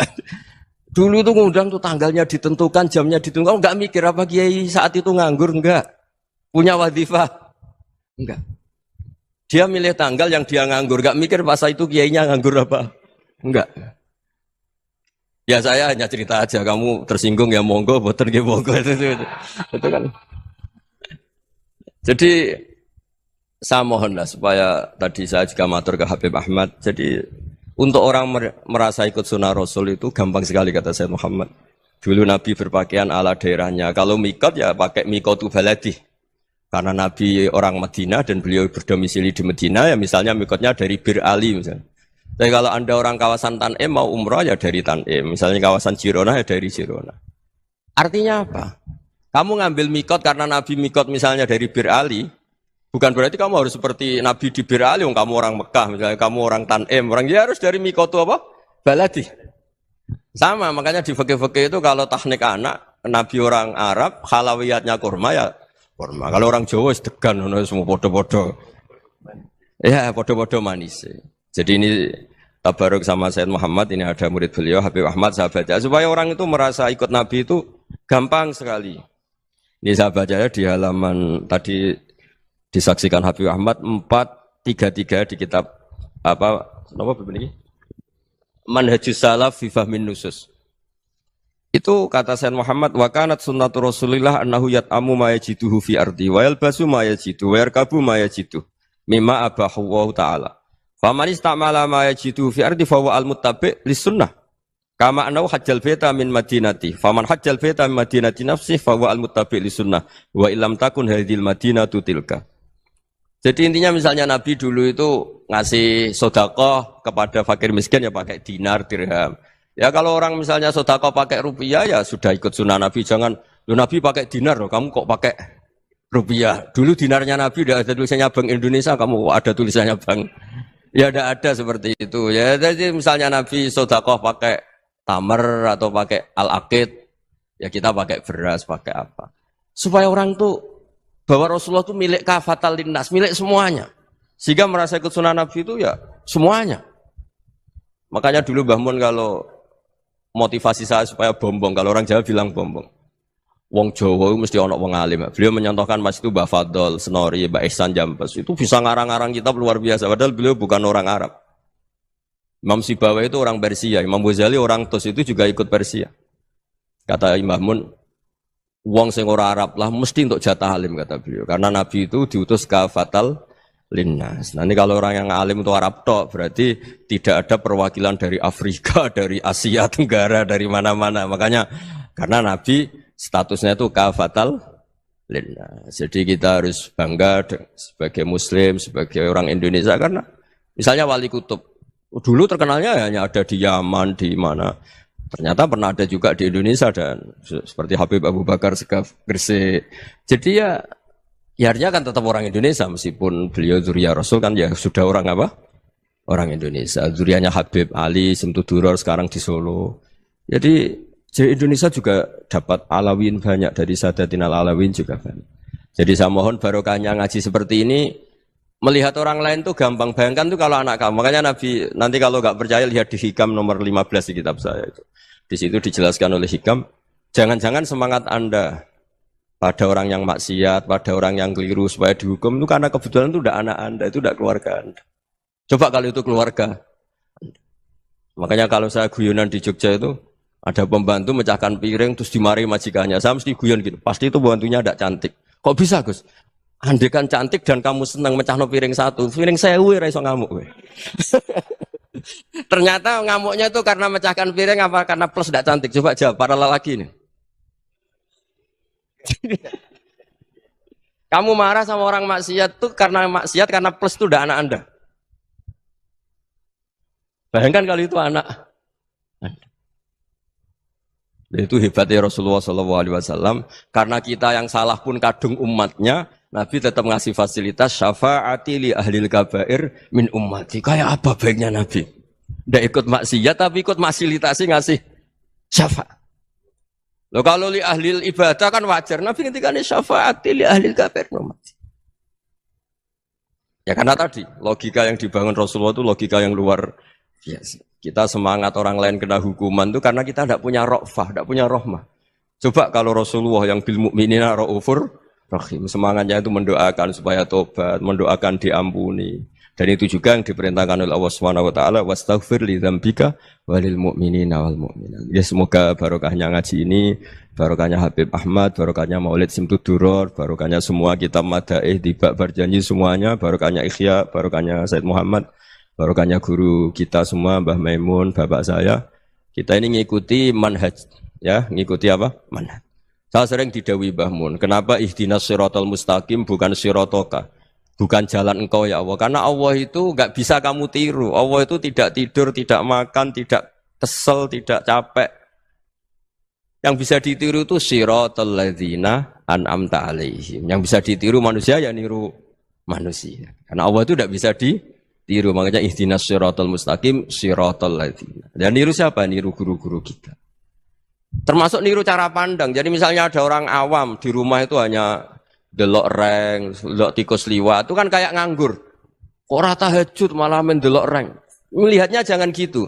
Huwa tarokal ma'asiyah. Dia di rumahnya tidak dugem, tidak kemana-mana. Dia berarti malam itu tarkul ma'asi. Tidak nyopet, tidak garong, tidak ke tempat maksiat. Susahnya apa sih husnudzon? Jadi jangan lihat huwa tarkut tahajud, huwa tarokat tahajud, wa taroka qiyamal lail. Oke ya, namanya orang begitu ya tidak tahajud, tidak qiyamul lail. Tapi susahnya apa sih kamu bilang huwa tarokal ma'asiyah? Dia juga meninggalkan maksiat dan tarkul maksiat itu tuh ibadah. Supaya orang tuh gampang lah husnudzon sama orang muslim. Ini orang mukmin, orang yang luar biasa. Di mata Allah itu orang yang luar biasa. Kayak tadi Imam Ghazali, kalau saya ketemu orang muslim kemudian dia tidak pernah baik, gimana? Kata Imam Ghazali, mami muslimin illa wa islamuhu ta'ah. Tidak ada orang Islam ketika dia mentasbihkan Allah dan Rasulullah, berarti dia juga punya taat.